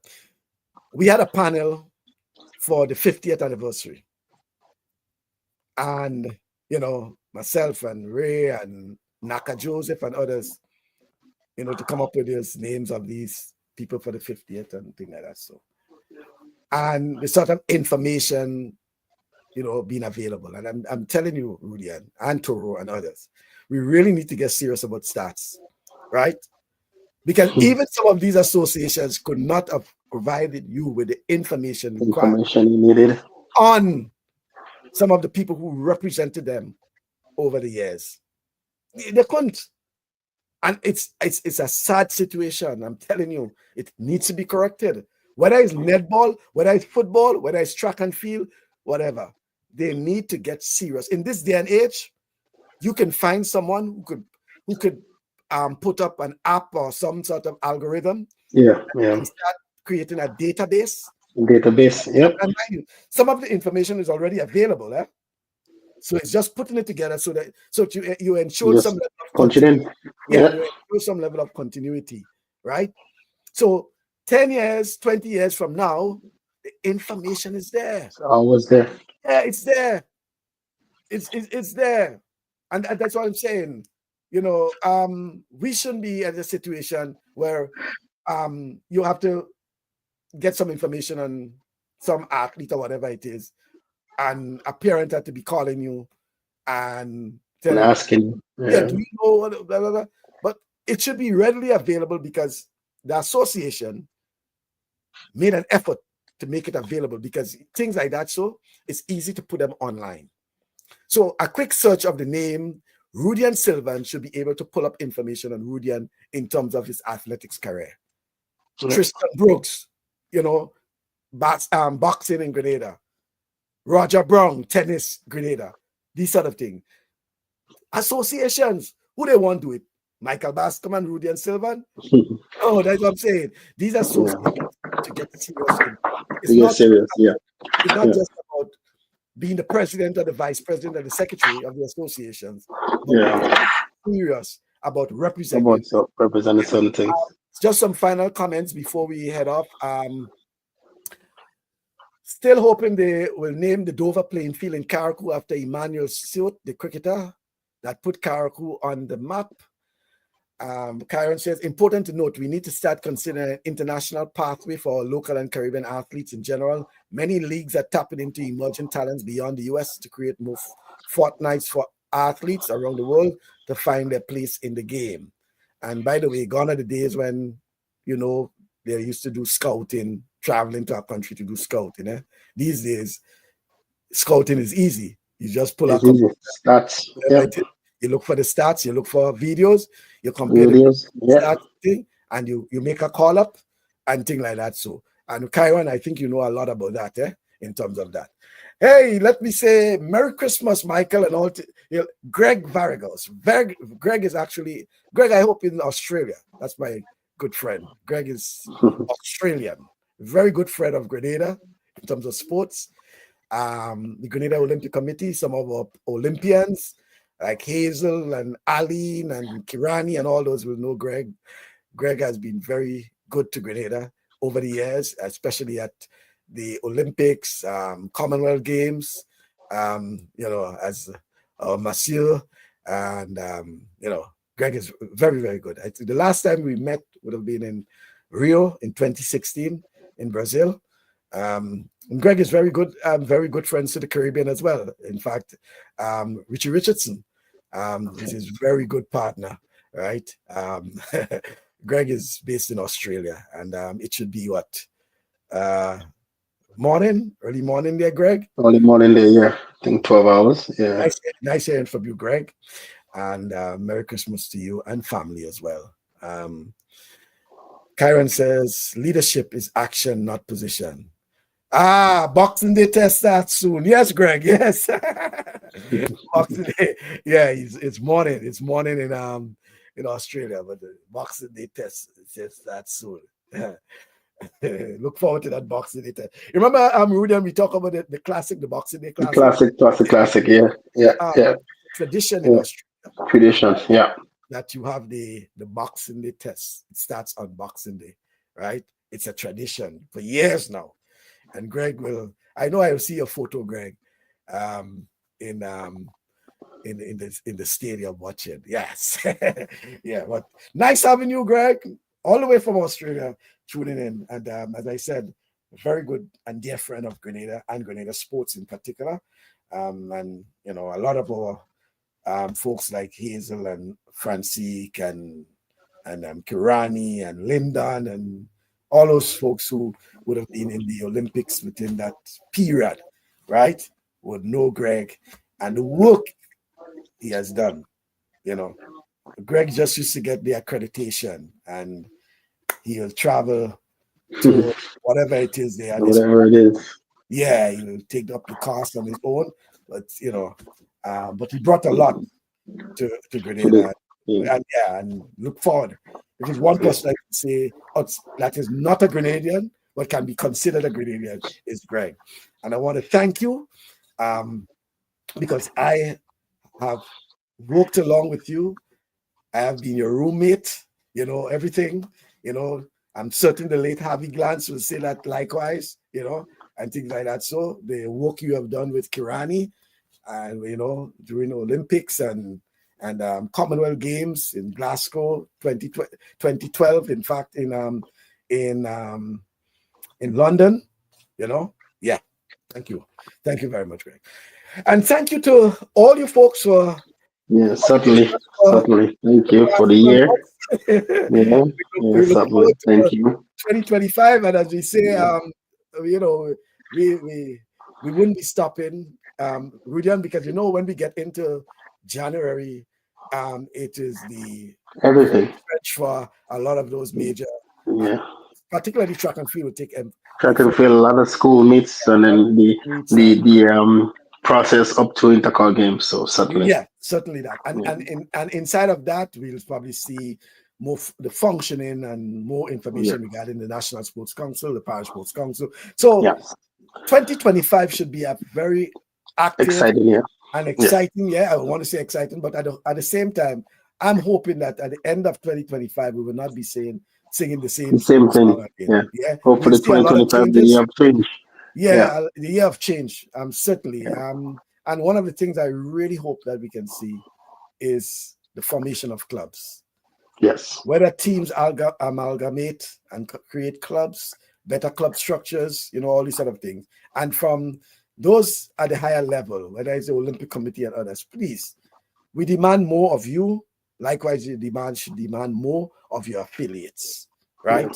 Demand more of your affiliates. Better accountability and all these sort of things. We need that. That's only how our sports will move forward. Certainly, most definitely. But I do have to run. I have another meeting downtown, so I have to run downtown. But I want to say season greetings and very much happy Merry Christmas and a Happy New Year to the listeners. To all of those, I will call you and talk to you. So I'm not saying this to you, but to your listeners, and just want to say thank you for being with us over this past 12 months. And I don't know how many Saturdays, but suddenly, thank you for being with us. And it was surely a blessing.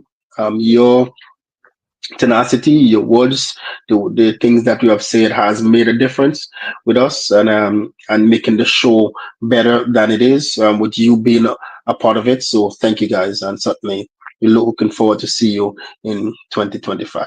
Thank you again. Thank you very much. You do have to run up, Michael, or we will talk. Yeah, okay then. All right. Yeah. So that's Rudian Sylvan from Toronto. Certainly. And Edwin is saying, thank you.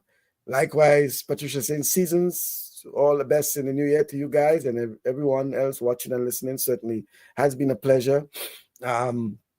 Enjoyed your company. And, looking forward to folks in 2025. Why not? This is what we woke up to this morning. Bit of snow. Yes. They didn't say much in terms of expecting snow, blah blah blah. I think the only thing I saw was alternate side parking was suspended for cleanup. So probably at the level of sanitation, they expected a little more than what was said. Okay. I want to leave you with a photo that I think for the year that I keep showing every now and again. See this photo?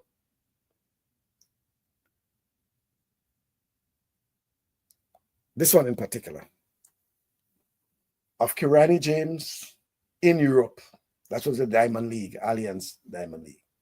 I kept it there because I thought it was, to me, one of the photos I thought amplified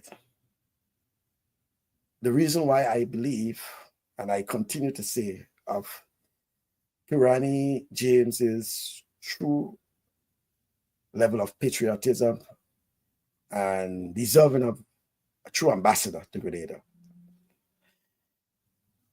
Kirani was actually beaten in that race, but he was treated as a celebrity. In fact, the cameras were following Kirani James more than even the winner. Right? This guy was a winner, Dobson. He won the 400 meters in that.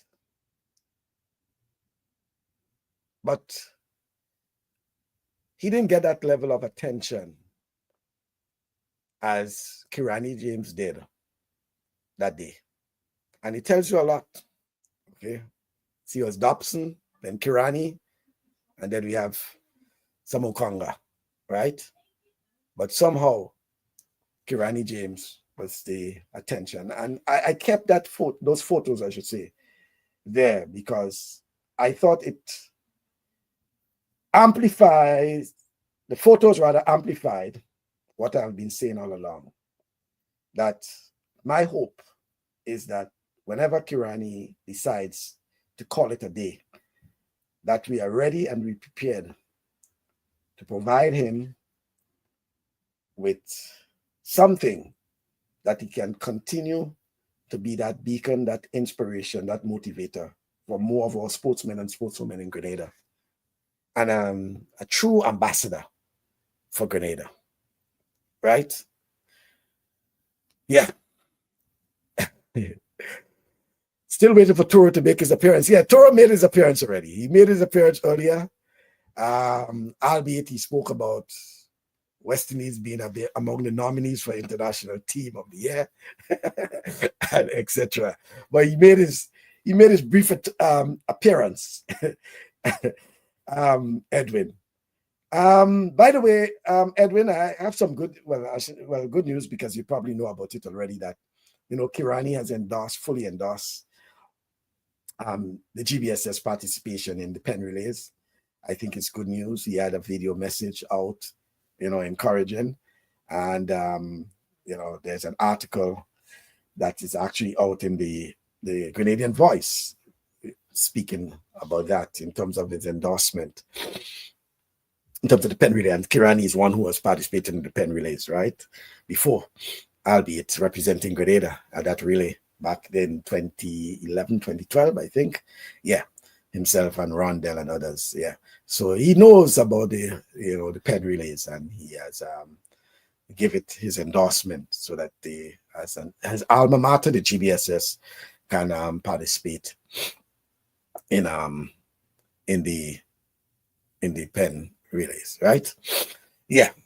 So yeah, he said, well said. Yeah, certainly. I kept that photo, those photos, I should say. Because I think about, when I see a photo, I try to get a story out of the photo, and not so much to write a story, but I try to look at it otherwise. And I saw those things, and I listened to the commentary and what the commentators were saying, and I said, well, where's the winner? And it was just following Kirani, and they were just speaking about Kirani. Yes, they recognized the winner, and they were speaking about him. And that wasn't Olympics or anything. That was Diamond League, which is just ordinary. But there was something that stood out in Kirani that caught the attention of those, and even the crowd itself. You see, he was going through there, and he was, I recall I had Kirani on the program, and we spoke about it, and I asked him, and he was really appreciative of how the sort of reception he gets, in particular in Europe, when he goes to Europe. Everyone wants an autograph. They recognize him right away, all these sort of things. I'm not sure if, I might be wrong, but folks probably will see Kirani and just, that's it. But when he's out there, he's a big celebrity, because they appreciate. And what he has done for sports during his time, during his period. The 400 meters has become a marquee event, partly because of the rivalry between Kirani James and Lawson Merritt. We have to give credit to that. Prior to that, the 400 meters, Michael Johnson was one of the best quarter miler in his time. But he never got that sort of recognition and thing as Kirani, as when Kirani and Lawson Merritt and them came into the mix. It became a marquee event. Yes, a marquee event, to the point where it's a must-see.